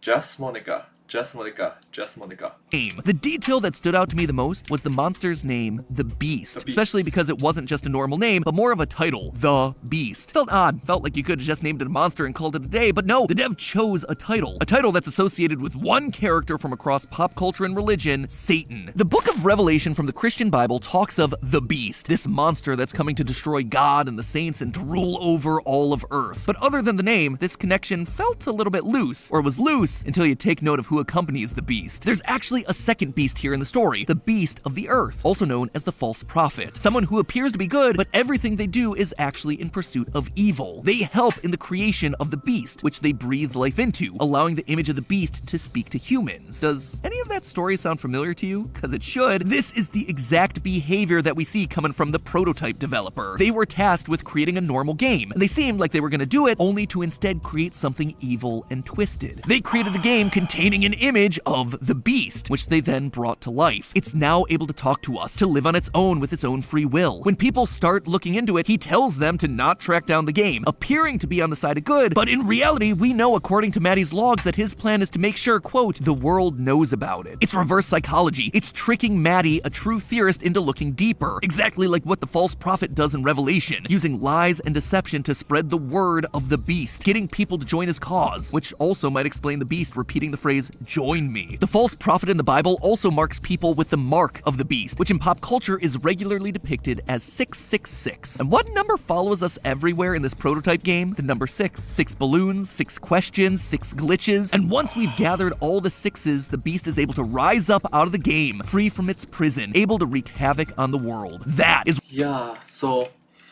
a lot of 6. It's not 69. 67. I'm sorry. Sorry. Why all the employees of Cool Math Games are afraid of this prototype, trying to destroy all trace of it. They know the evil it can cause, either indoctrinating people into the false prophet's cult, or worse, letting the Beast free to destroy everyone and everything that gets in its way. So there you have it, the lore behind the Cool Math Games ARG, a story of demonic entities living inside a simulated reality and using false prophets and unsuspecting players to break free of its digital prison. A company that realized its mistake and tried to bury it, only for one employee to try and release it out into the world, potentially sealing everyone's fate. Fortunately for us, we actually got a note from Balloon Boy at the end of all this that told us, quote, I thought maybe Beast and I could escape through floating away, but it seems we're still stuck. So, it looks like we're safe for now. However, we all know from the real-life Maddie and Antonia that they want to do more projects like this in the future, so the Beast may just try his luck again to bring about the end times. And when that happens, it'll be up to us theorists to be cool, learn some math, and play some games. Dear theorists, do you remember those weird desktop assistants we used to have back in the early 2000s? Like Rover? Alright, so I'm gonna guess from here moving forward is videos after Matt retired and Tom becomes the new host of the Game Theorists. Or Clippy? Who am I kidding? Of course you don't. That was 24 years ago. Basically ancient history in internet years. Oh no, I'm old, aren't I? But man, these things were weird. They were these little animated characters that would hang out on your desktop and were designed to make your newfangled computer seem a little less intimidating. They talked to you, help you sort files, and they'd even sass you when you spelled something wrong. Yes, Clippy, I know Ban isn't a real word. I don't like it either. Let me do my job! But the most iconic for me was the infamous Bonzi Buddy. Once installed, a small purple gorilla would appear on your screen and tell jokes, sing songs, and he would also manage your downloads. And if you couldn't hear those quotation marks, by manage, I mean it would secretly download software onto your computer and then upload data to the developer's servers. Turns out, this thing was nothing more than a glorified piece of spyware. And so, it was shut down by the FTC in 2004. After that, the world was safe from purplish malware icons. That was until 2023, when we were all cursed with a brand new desktop assistant, Kinito Pet. Okay, so Kinito Pet isn't actually a desktop assistant. It's a game, hence, game theory. But it is riffing off those old school 2000s desktop assistants. When you first boot up Kinito Pet, you're taken to your own desktop, or at least a version of your desktop if it was from the early 2000s. There's all the classics, email, Minesweeper, even 3D pinball. What's the 3D pinball though? Oh my gosh, this brings back memories. Go. Yes! Oh man, immediately hitting me in the nostalgia. Oh, I've missed those sounds. Why don't we have this anymore on our computer? But when you open the internet, things start to take a turn. Oh, the stream has been corrupted. Oh no, Kinito Pet! Oh, do you want a friend? You're flooded with ads, your computer crashes, and when it reloads, you're already on your way to downloading your new axolotl assistant, Kinito Pet. When it hatches, yes, this thing hatches from an egg, Kinito acts like most classic desktop assistants, asking some basic questions, helping you with your tasks, and giving you some fun games to play. He even closes weird emails full of gibberish that would distract you from having fun. How helpful. We spent some time decorating a room, washing some floors, painting a wall, and dragging a dead body across the screen. That's weird. And I just cleaned that floor too. Kinito just sweeps this under the rug and continues to ask us more and more personal questions. But the game begins to glitch out and Kinito will suddenly select 2 Steam friends asking which one you'd rather kill. At this point, I'm kind of starting to miss Bonzi Buddy. Oh, hey look, it's me. Oh, I have to choose between Lee and Tom? Film theory versus game theory. Oh, film theory, game theory. Who am I killing off? Matt, what are you doing? Lee and I go way back. Don't you even think about it. Sorry, Tom. Matt, stop. Oh! Jeez, that's awesome. That's such a good effect. Sorry, Tom. Oh man, that's brutal. Sorry, Tom. From the game theorist. Sorry.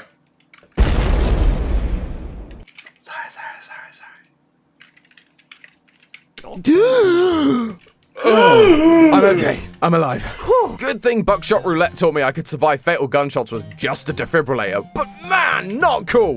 We're going to be having words when I'm done with this episode. But if you think it couldn't get any worse, after you've unceremoniously killed one of your friends, Kinito decides to dox you. It seems like you made a mistake when filling out your address. But don't worry, and I will just correct it for you. What are you talking? What are you doing? Oh, this is not good! And then you are welcomed into a brand new world that Kinito has made for you using all the questions you've answered. Are you kidding me? That is not okay. That was a joke. Get out of here. Garden of Ban is in Kinito Pet. I'm done. This is over. This series is over. We're done, Kinito Pet. And then Kinito will ask you one final question. Will you stay in this paradise with him forever? If you say yes, Kinito will trail off, dreaming of how wonderful things will be. If you say no, Kinito will get mad and he'll tell you it wasn't really a choice anyway. Either way, he ends up singing a very Portalesque song with lyrics like, "Beyond the screen, you cannot leave. Inside my code, you'll always be." It appears that you are now trapped inside this computer with Kinito. Fortunately, the story's not over, because just before the game ends, you have a chance to click on every object in the house that Kinito has made. Usually it's just some fun flavor text about your choices, but outside there's a fountain that reveals a secret message in the game's window title. It's too late for you, but you can start again. The fountain is the key. Between that, the weird emails, and that body bag we dragged earlier, I have a sneaking suspicion that there's an ARG hiding in this thing. And lo and behold, I was right. But to figure out what's going on and stop Kinito, we need to take that advice and restart the game. So hide your personal data, friends, because we are diving into the code of this adorable ARG monster. Let's begin. Let's start. Thank you. So let's start. I think we should probably start with the dead body we dragged across the floor earlier. Like, what was that? On the surface, it's just really confusing. But now that I have my ARG hat on, I realize there's a lot of blink and you'll miss it moments. While cleaning Sam the Sea and enemy's house, there's a chance for the screen to cut away and reveal a mysterious black figure standing in a pool of blood with bloody red text on the walls. This text is incredibly hard to make out. Even in 4K, it's just a blurry mess. The best I could figure out was, am I even him? Who is him? Kinito Pet? Before I even had a chance to really think about it though, we get another glitched image of Sam himself telling us it's all your fault. What? What's my fault? What did I do?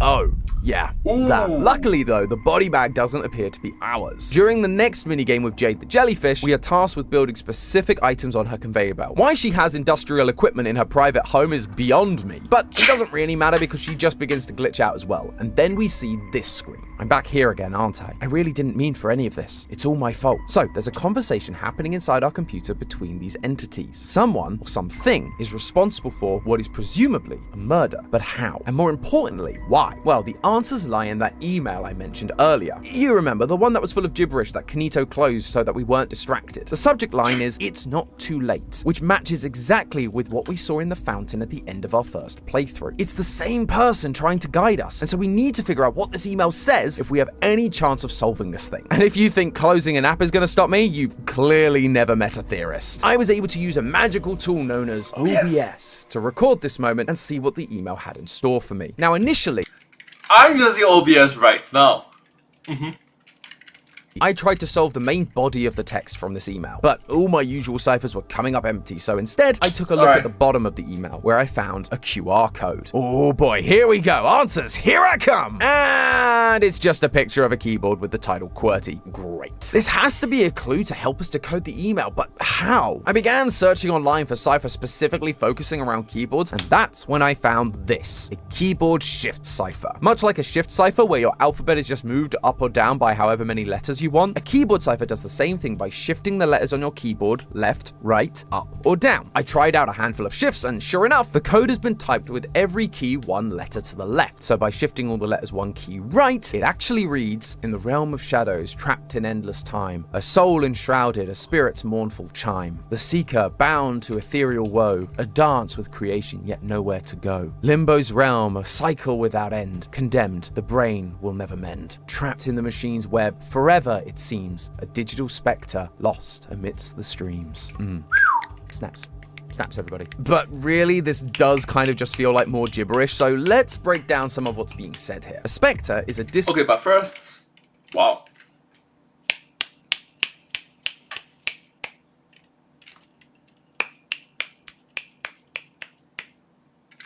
Moving on.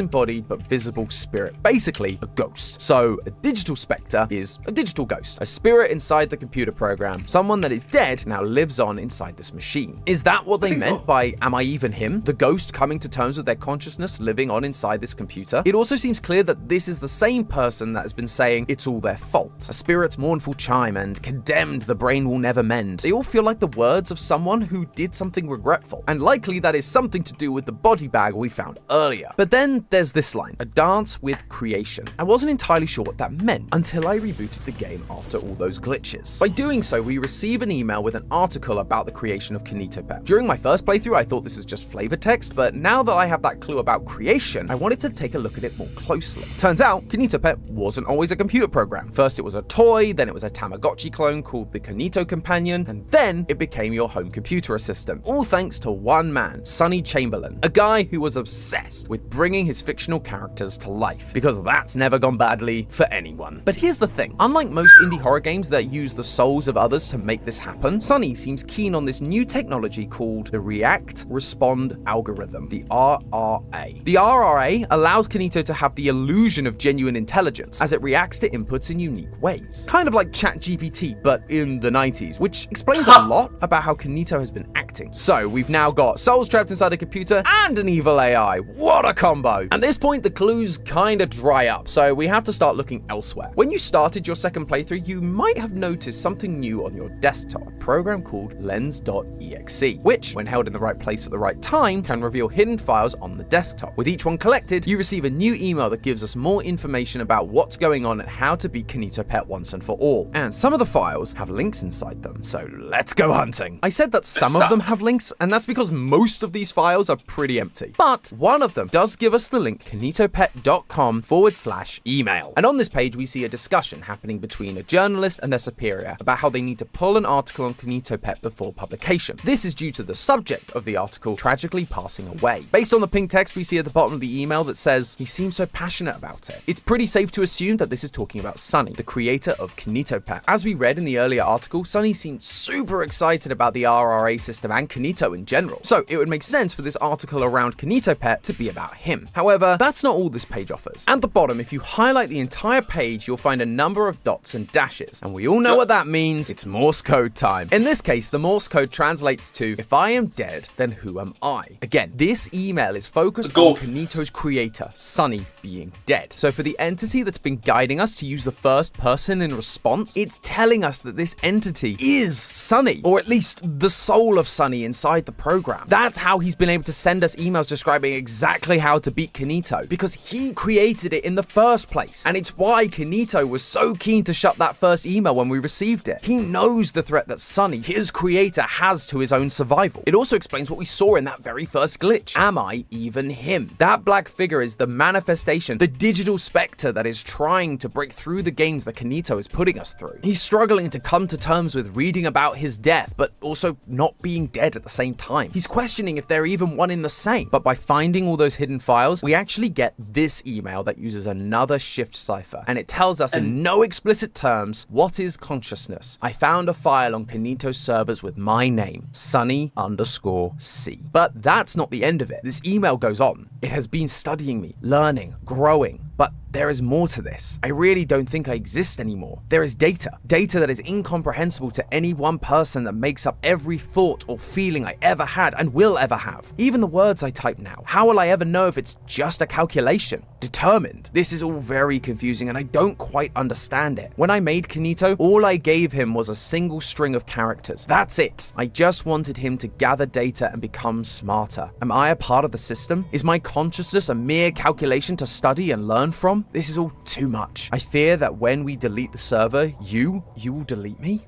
I know theoretically I'm not real, but I feel real. What have I done? I'm so sorry. KinitoPet.com, who am I? Oh boy, there's a lot to unpack here, but let's start with that very Look, there is a philosophy called I am, thus I exist. Or something like that. What if you don't exist, but you still are? What if what if the first part of the sentence you're correct, but the second part of the sentence you don't? It becomes mind-boggling. obvious website link. The website appears to be a bunch of black and white stripes, but we theorists know better. Highlighting the entire page reveals the text, who am I, what am I, repeating over and over again, except for one line, which gives us a base 64 code that says, all it wants to do is learn. It's never just a game. He will learn your reaction time, learn your accuracy, learn your patterns, your friends, how they act. He will learn so much he could mimic your every move, simulate your every word. The RRA system that Kinito runs on is so good, it could literally learn to be you. And that is our missing piece. This is what happened to Sunny. The Sunny we've been speaking to, the one helping us, it's not the real Sunny. It's just the version of Sunny Kinito made after learning everything about him. This Sunny is so accurate to the original that he believes himself to be the original. It's only when he sees things like that email about Sunny's death that things begin to click into place for him. Asking questions like, if he's dead, then who am I? Am I even him? He's having an existential crisis. He's realizing that every decision he makes, every key he types, isn't actually him, but the code he's been built upon. Unfortunately for KinitoPet, by creating a perfect simulation of Sunny, he's also built someone with the same hatred and disdain. Alright, I'm going to give a very mature answer. Okay, I read this somewhere in some manga. Just because you don't exist doesn't mean you are not beautiful. You are beautiful just the way you are. And let's appreciate the beauty in everything. There's beauty in everything.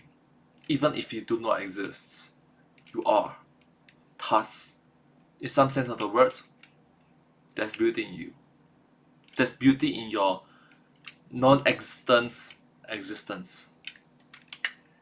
Just for themselves, but for Kinito, which means he's going to act just like the real Sunny would and destroy his own creation, even if it means sacrificing himself. Using Sunny's more straightforward emails, we learn that there's a secret place that we can decrypt the files. To get to it, we have to remember what Sunny told us. The fountain is the key. Click the fountain that's in the middle of the map a bunch of times and it'll take you to this weird dark area. If you take all of your encrypted files and you just dump them in the water, you'll suddenly have 5 decrypted files. The most interesting being the credentials file, which reads Sunny_C, the file that Sunny found himself earlier in this investigation. These are Sunny's permissions, and with them we can do the one thing we've wanted to do since we got KinitoPet stuck on our computer: remove him. The final email you get from collecting the files tells you to use the command delete all when KinitoPet opens up the command prompt. Only then will the game ask you for your credentials. You can drop in your decrypted files and start deleting everything. KinitoPet slowly glitches out of existence and we finally see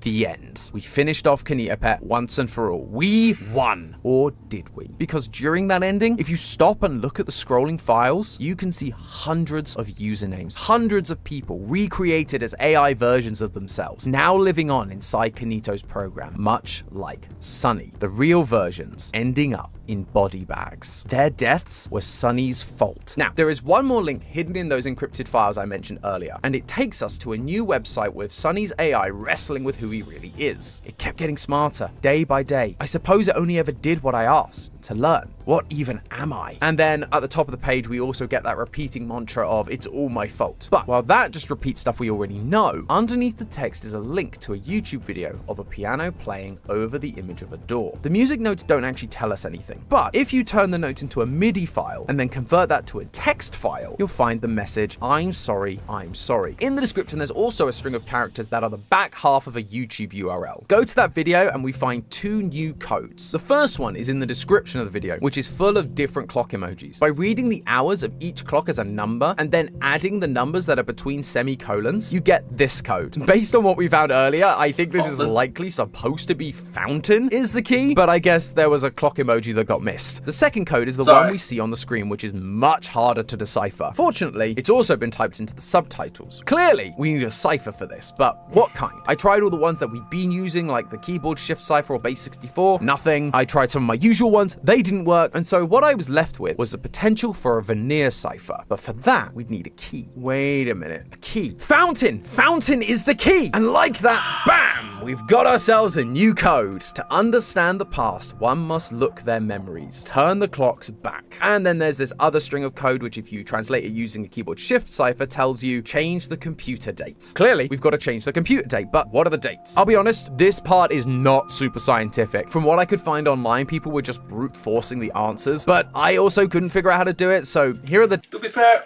guess and checks. It works, but it's not satisfying. But it still works.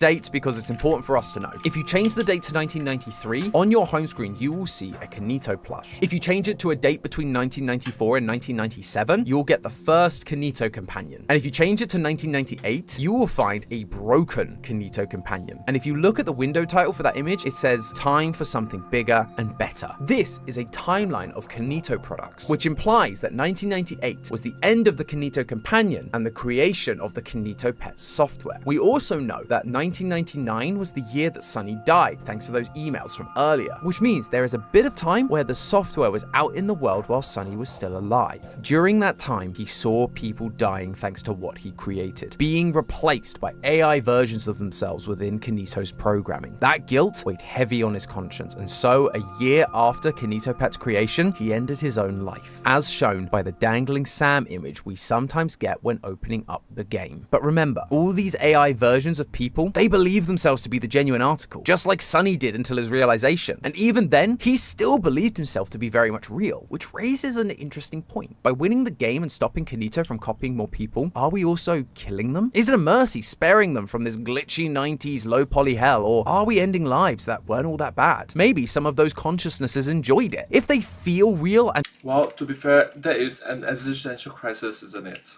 What if we are all just part and parcel of a simulation, and some higher being, some higher existence is controlling us? Then what? A simple delete button and we are all gone. Sorry. exist? Does deleting them amount to murder? And this isn't a fictional argument either. AI technology is growing at an alarming rate, and so these kinds of discussions are starting to be brought up more and more. Now, I don't think we have the answers here. This is just a silly YouTube show at the end of the day. But I do think Kanito Pet is smart for raising awareness of the discussion in the classic fashion of making it scary, but also getting you to think more deeply about it. It means that people pay attention, and maybe when the time does come for these discussions to happen for real, we'll be ready for it. That or Skynet will happen and we'll see Kanito Pet at the front leading the charge. So I'm finally getting around to... Alright, I think this is the last one. There's like 24 minutes left into this video, so let me take a small break. I'm going to shower up, I'm going to freshen up a bit, wash my face because I'm just tired. A bit tired, so anyways, cheers. Cheers.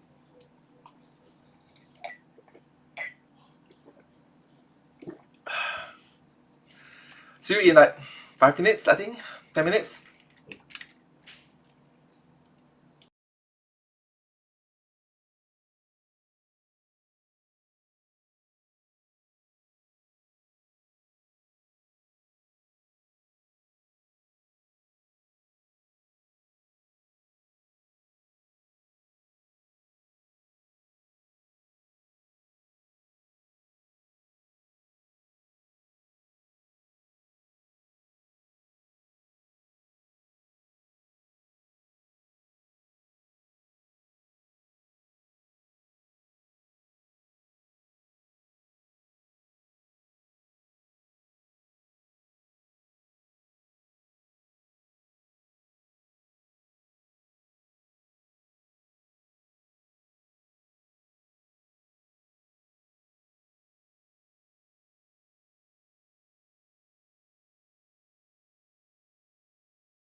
talking about the ARG.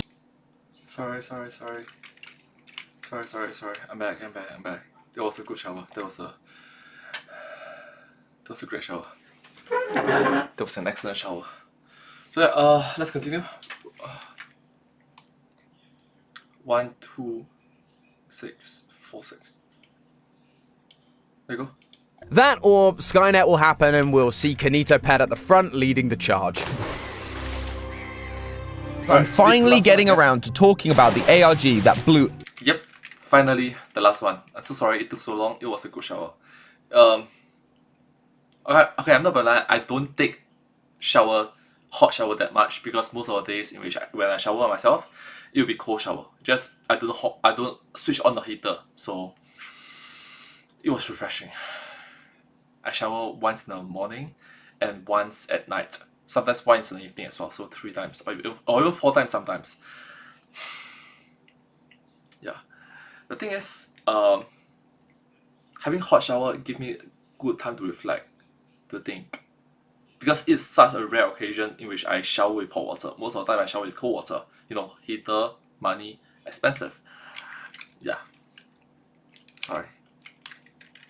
Every other ARG I worked on out of the water. We would have probably talked about this sooner, but it came out on January 1st, and we were a little busy here at Theorist. So, after 5 months, I figured it was high time we take a look at the difficult and disturbing game that took the internet by storm, Shipwrecked 64. Now, if this is your first time seeing this game, you might think it's going to be similar to other lost video games we've covered in the past, like Petscop, where we watch found footage of someone else playing the game and see the ARG story unfold before us. But not this time, friends, because this is a game you can actually play for yourselves. That's right, this game puts you in the driver's seat and gives you the opportunity to go around and find the secrets yourself. And there are a bunch to find. But to get them, you have to solve some of the toughest puzzles I've ever encountered. And sometimes you even have to fight the most basic of gamer instincts. You have to lose. If you do that, you are rewarded with the thing that we all crave. Lore. Lore about a company fallen on hard times, one man's desperate attempts to save his wife, and one of the most brutal mascot killers the internet has ever seen. This is true. Yep. +1. Lore! Sorry. I'm sorry.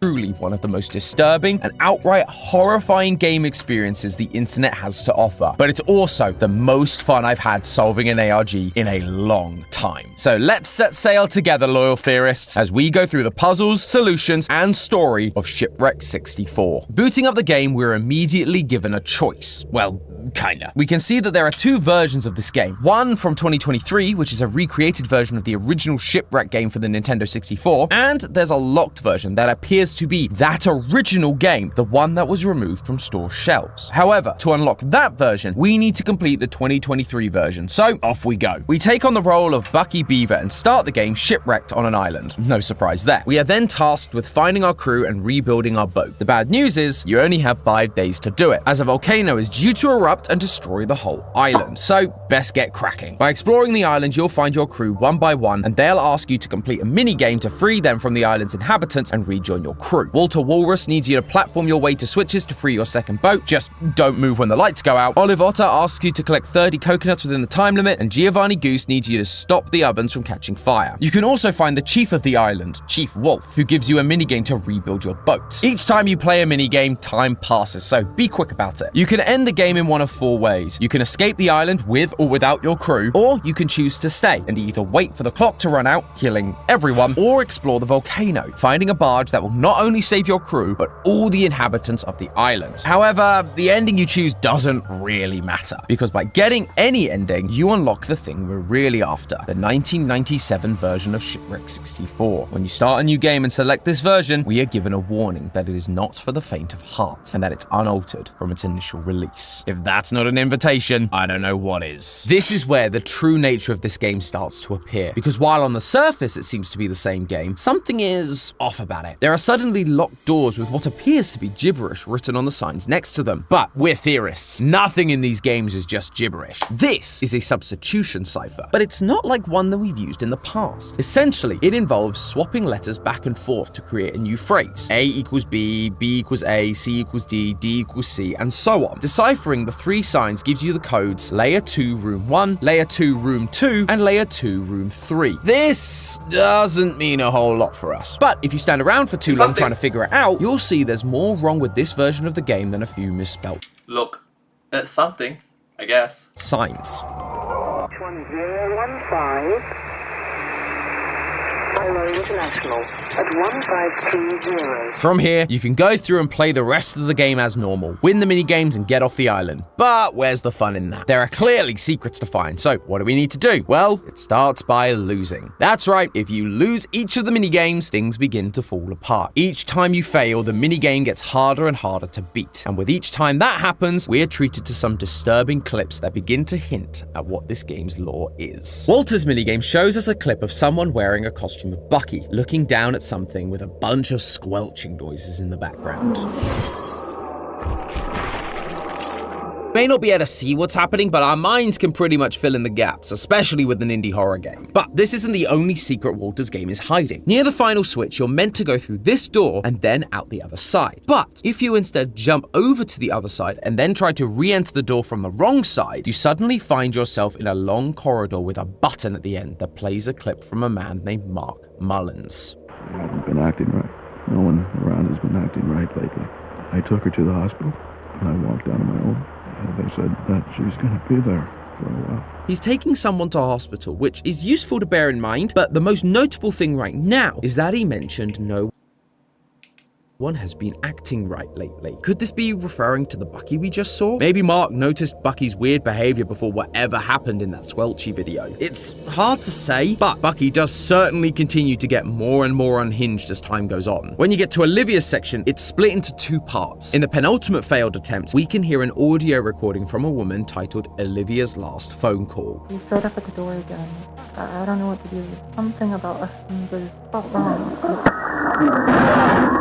Olivia complains about him showing up again, only for Bucky to once again appear, banging to be heard, and the audio going quiet. Normally, this is where I'd start theorizing about exactly what's happening here, but Olive's second section does that for us. You're back in the same room, but if you parkour off the walls, you'll find Olive face down in the water, a trail of blood behind her, and another Bucky staring down at her. Bucky, this evil Bucky, killed this woman, Olivia, represented by Olive, and dragged her body to the lake. Now, I thought that was pretty dark, but nothing could have prepared me for failing Giovanni Goose's game, because after a couple of failed attempts, Giovanni stops being interactable. You can try, but nothing happens. And then...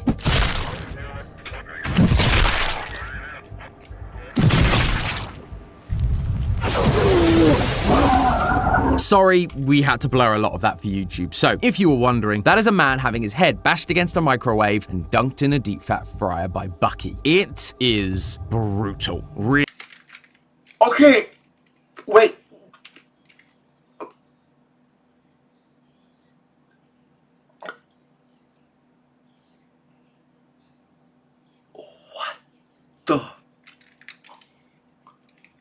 What? It's blood-boilingly terrifying. Look, I understand that it's censored, but gosh, that's brutal. That's bloody. That is... Wow.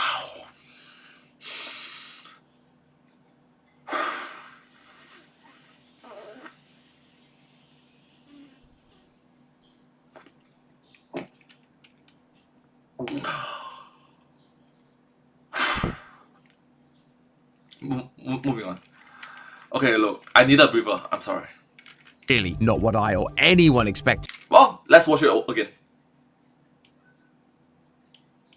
You can try, but nothing happens. And then...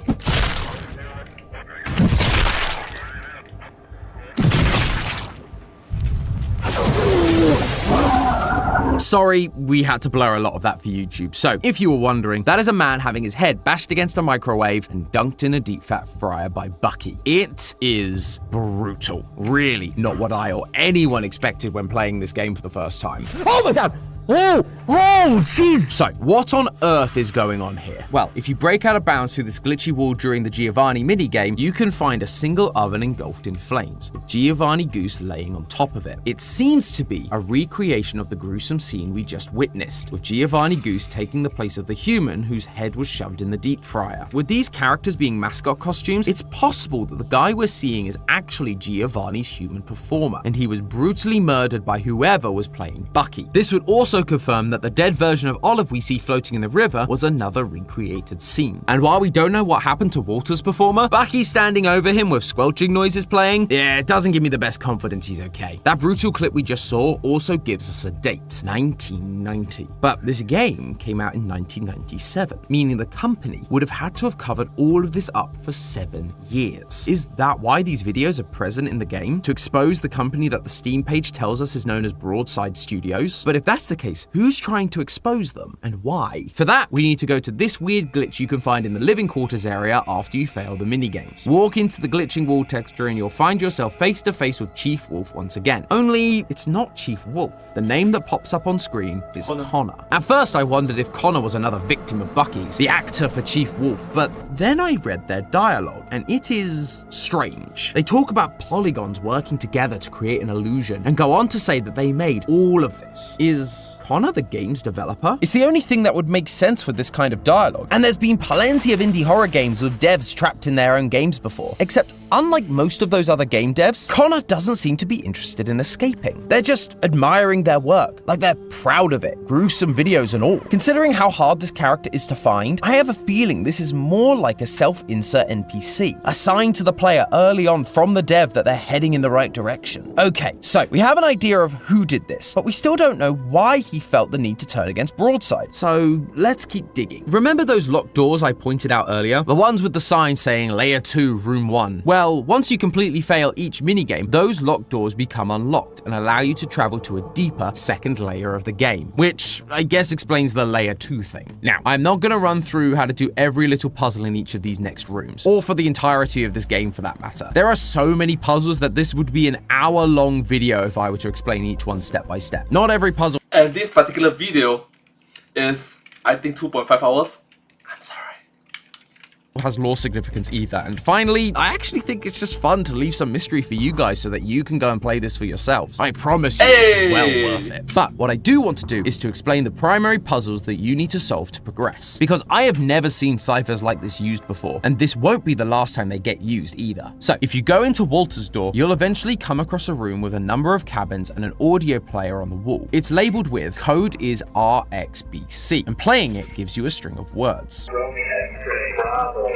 These words are part of the phonetic alphabet: Romeo, X-ray, Bravo, and Charlie. And look at that, those words line up with the 4 letters of the code label. But every keypad in the game is a 4-number code, not letters. So how does that work? Well, you have to take the number of times each word is said to get the number for each letter. In this case, Romeo is said 6 times, X-ray twice, Bravo twice, and Charlie 4 times. 6, 2, 2, 4. That will unlock the next part of your path. The second kind of puzzle is found through Olive's door. In one of the rooms is a recorder playing the song Hot Cross Buns, and on the wall it says code is ECDC. If you explore a little, you'll find another recorder that talks about downloading sheet music, and that is exactly what you have to do here. Look at the sheet music for Hot Cross Buns, count the number of times the notes E, C, and D are used, and bam, that's your code. I told you these ciphers were clever. But it's Giovanni's door that is the most interesting. Inside is a small theater which, if you stop and look at the screen, you'll see our 4 mascot friends, except they look nightmarish. I initially wondered if these were monster versions and that maybe this was the Bucky that killed the other 3, but we saw from earlier that the Bucky looked pretty normal when he attacked, so I'm not entirely sure what to make of this right now. Nevertheless, we must carry on to the next room, a red dining hall, and after some puzzles, an art gallery. In the gallery, there is a keypad on the wall that once again requires a 4-number code to unlock. Next to it, you can see banners of 4 colors in order: red, blue, blue, green. And if you paid attention to the room, you'll notice all the paintings are colored, and some of them have numbers on them. Red is 8, blue is 3, and green is 9. Those numbers remain the same throughout the game, so do take note. But once you get through the hallway, you'll start to hear something.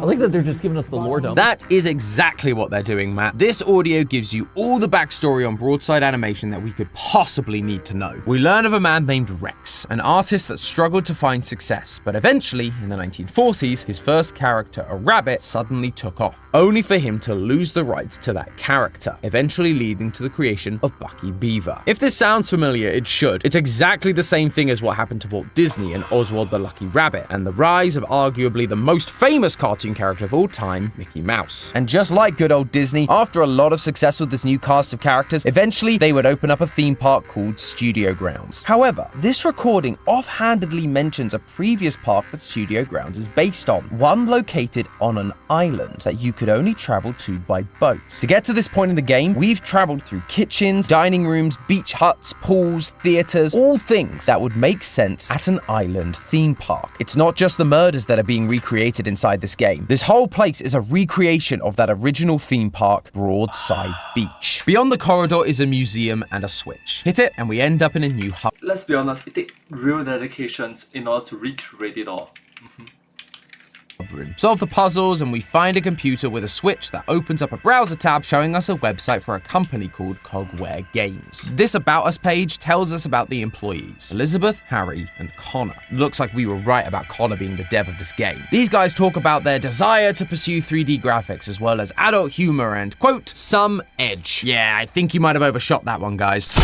Moving forward though, the tone suddenly shifts. On the walls are drawings of a game of Hangman with most of the name Brandon filling in the spaces, text warning us to stop, and a drawing of Bucky with his third eye open. Something tells me going down here is going to start connecting a lot of dots for us. We're gonna see things as they really are. And so, in search of that sweet, sweet lore, we continue to venture down into layer 3. Here, the world is dark. We're given a single candle and a tape recorder. On it, someone is describing the death we saw played out with the character Olive back on layer 1. Someone in a Bucky costume dragging a woman to the water and drowning her in the lake, confirming that what we've been seeing in the game are recreations of real life events. We have to continue on until we reach a computer, and it has a lot to say. The horrors that are to come, the concept of the layers we find ourselves in, and the ciphers we have been solving. The substitution cipher is a language known as Beaver Scratch. The alphabet puzzle is called a Shakespeare cipher, the music puzzle is a Mozart cipher, and the picture puzzle is a Picasso cipher. While this information is certainly useful, I feel like it would have been more useful, a layer ago when I was banging my head against the wall trying to figure out how they worked. But no matter. We're here now and we must go forth exploring the 3 doors available in order to move on. Technically, you can actually only explore 2 doors, but there are important audio recordings in each one, so of course I've checked them all out. 2 of them come from Connor, who describes how progress for the game is going, describing areas and characters from Shipwreck 64, and how they're going to be presenting to someone called Mark later. Oh, Mark, the guy from that audio tape we heard earlier, the one with the terminally ill partner. If Cogware Games is working on a Broadside game and they're going to be presenting to Mark later, that would mean that Mark is likely a higher up at Broadside. But based on this third recording we get from Connor, it seems like he's not the easiest guy to work with. Hearts and souls into it, but is that even enough? His standards must be set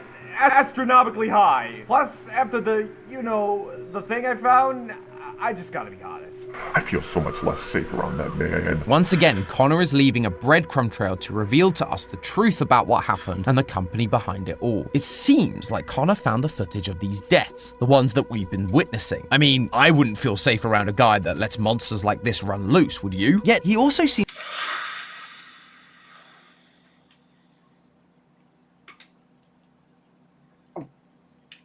Let's be honest, I'm a black belt martial artist for like 2 decades, and I'm worried. Sorry.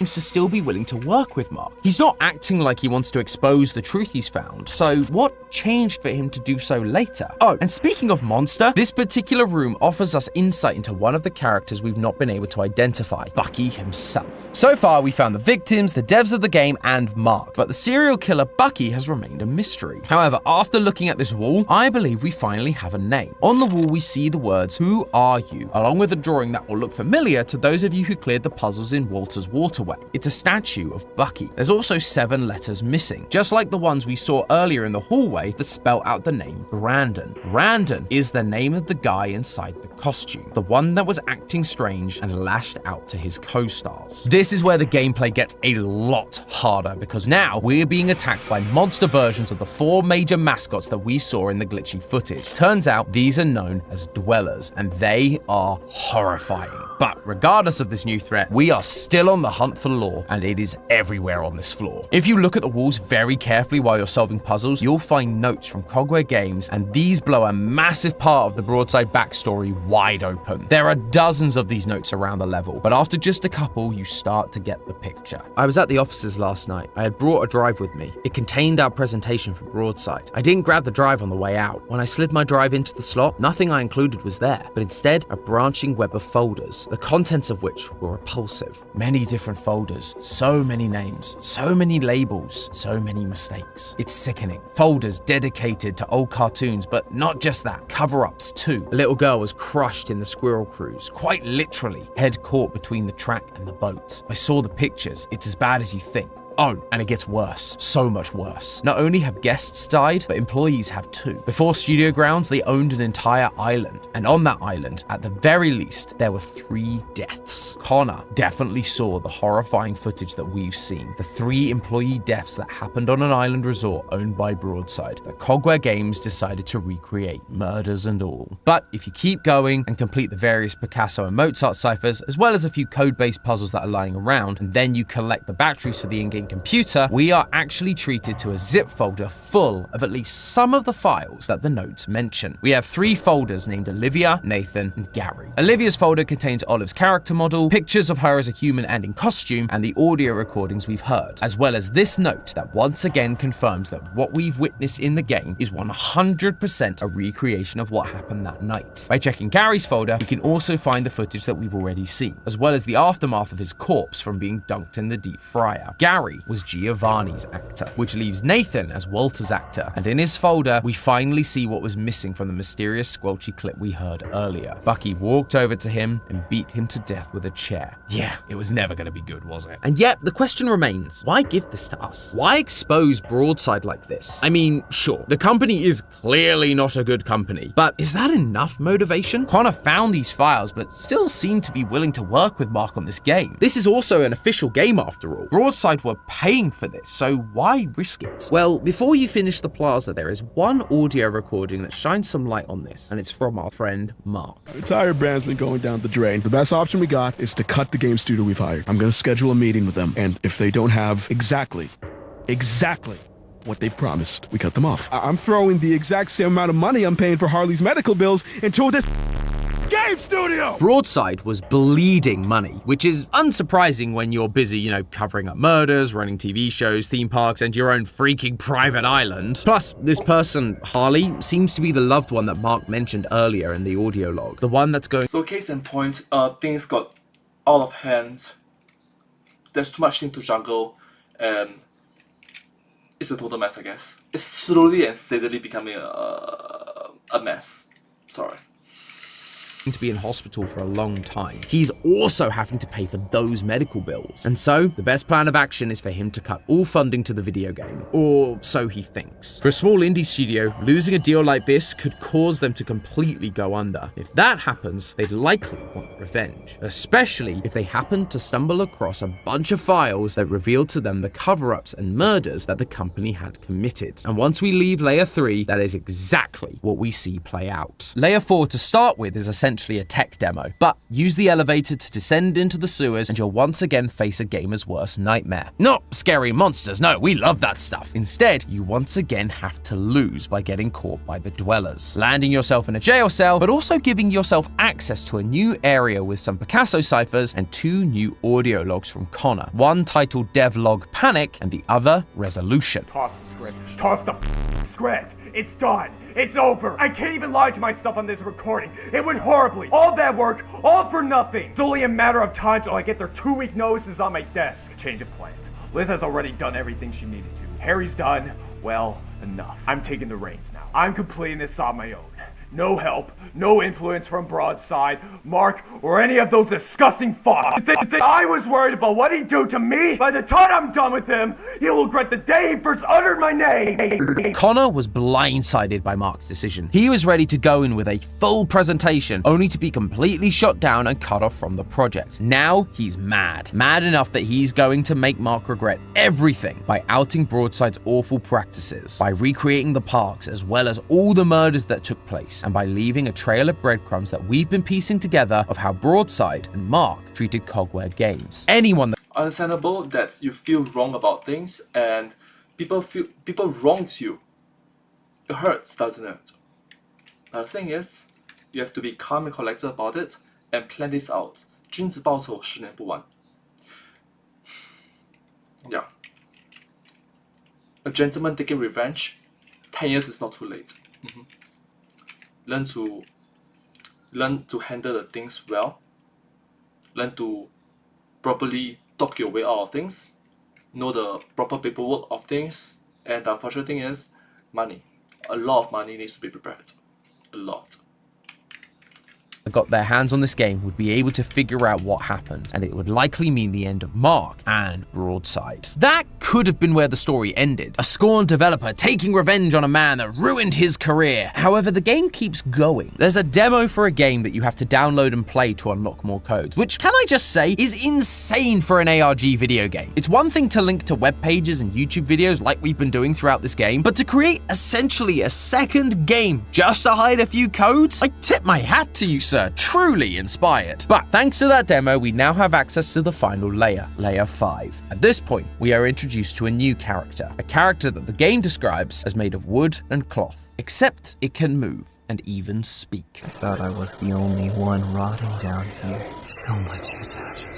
So much. It's all beyond your understanding. I need you to find me. If you do as I ask, you'll know everything. Every single detail of what's happened. You are speaking my language, weird statue-looking thing. And so our last task is to find this thing 10 times on the original island map. And if we do, we finally get to the end of this game. We're met with a final audio log that shows the meeting between Connor and Mark, where Mark shut down the whole thing, leading Connor to create that earlier audio log and take over the project, to reveal the truth about Broadside. But sadly, his revenge didn't seem to fix anything. We end up in a final tunnel that leads to a balcony. The only option is for us to jump off it, and by doing so, we cut to real footage of a real balcony, as well as a statement from Cogware Games. Connor took his own life. We get some slides reminding us that when these details inside the game were found, the game was pulled from store shelves. Connor's efforts were once again going to be covered up by Broadside, likely pinned on him as a rogue indie game developer trying to slander their good name, just like we've seen time and time again in other indie franchises. The majority of them were total fabrications from the mind of a complete lunatic. Lawsuits pending. And with that, no. Five Nights at Freddy's. FNAF. He couldn't do anything to stop them, and with his own reputation destroyed, Connor jumped off the balcony, leaving behind nothing. Don't say that. Look, justice will prevail. The unfortunate thing is, it might not happen today, it might not happen tomorrow, it might not happen 1 year, 2 years later, it might not happen 1 decade, 2 decades later, it might not happen 1 century, 2 centuries later, but you can't hide the truth. Inevitably speaking, maybe your great-grandchildren's, by then, sadly, it might not matter anymore. It might not matter to the individuals that is directly affected by it. It sucks, doesn't it? That's how life works. The current world rewards people who lies, who cheats, who have money to create the laws to benefit them. It sucks, doesn't it? 天网恢恢，疏而不漏. But what's the point if justice was to come out? The actual truth was to come out long after you passed. Long after you have passed away. You have to suffer for decades of misery while you're alive and decades of misery after you're gone. But then, after you're dead, after decades of misery before, during, and after your death, then your name is cleared. That's the sad thing about this world. You're guilty by default. If someone was to accuse you of something, if someone was to shame you of something, if someone was to scold you about something, you know, you need to, this is an unspoken skill that is very important in our current day and age.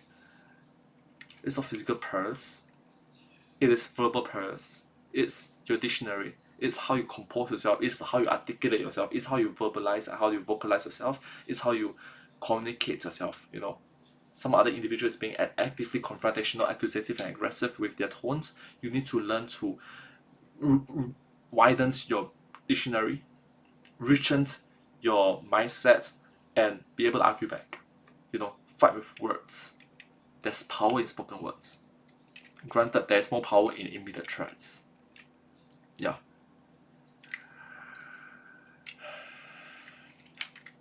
But a broken family, a broken game, and his own personal calling card. An NPC Life wolf sucks, hidden inside the Life glitches of the sucks. game that someone might one day find. And Life sucks. Truly sucks. Let's hope that it became a lesson for us.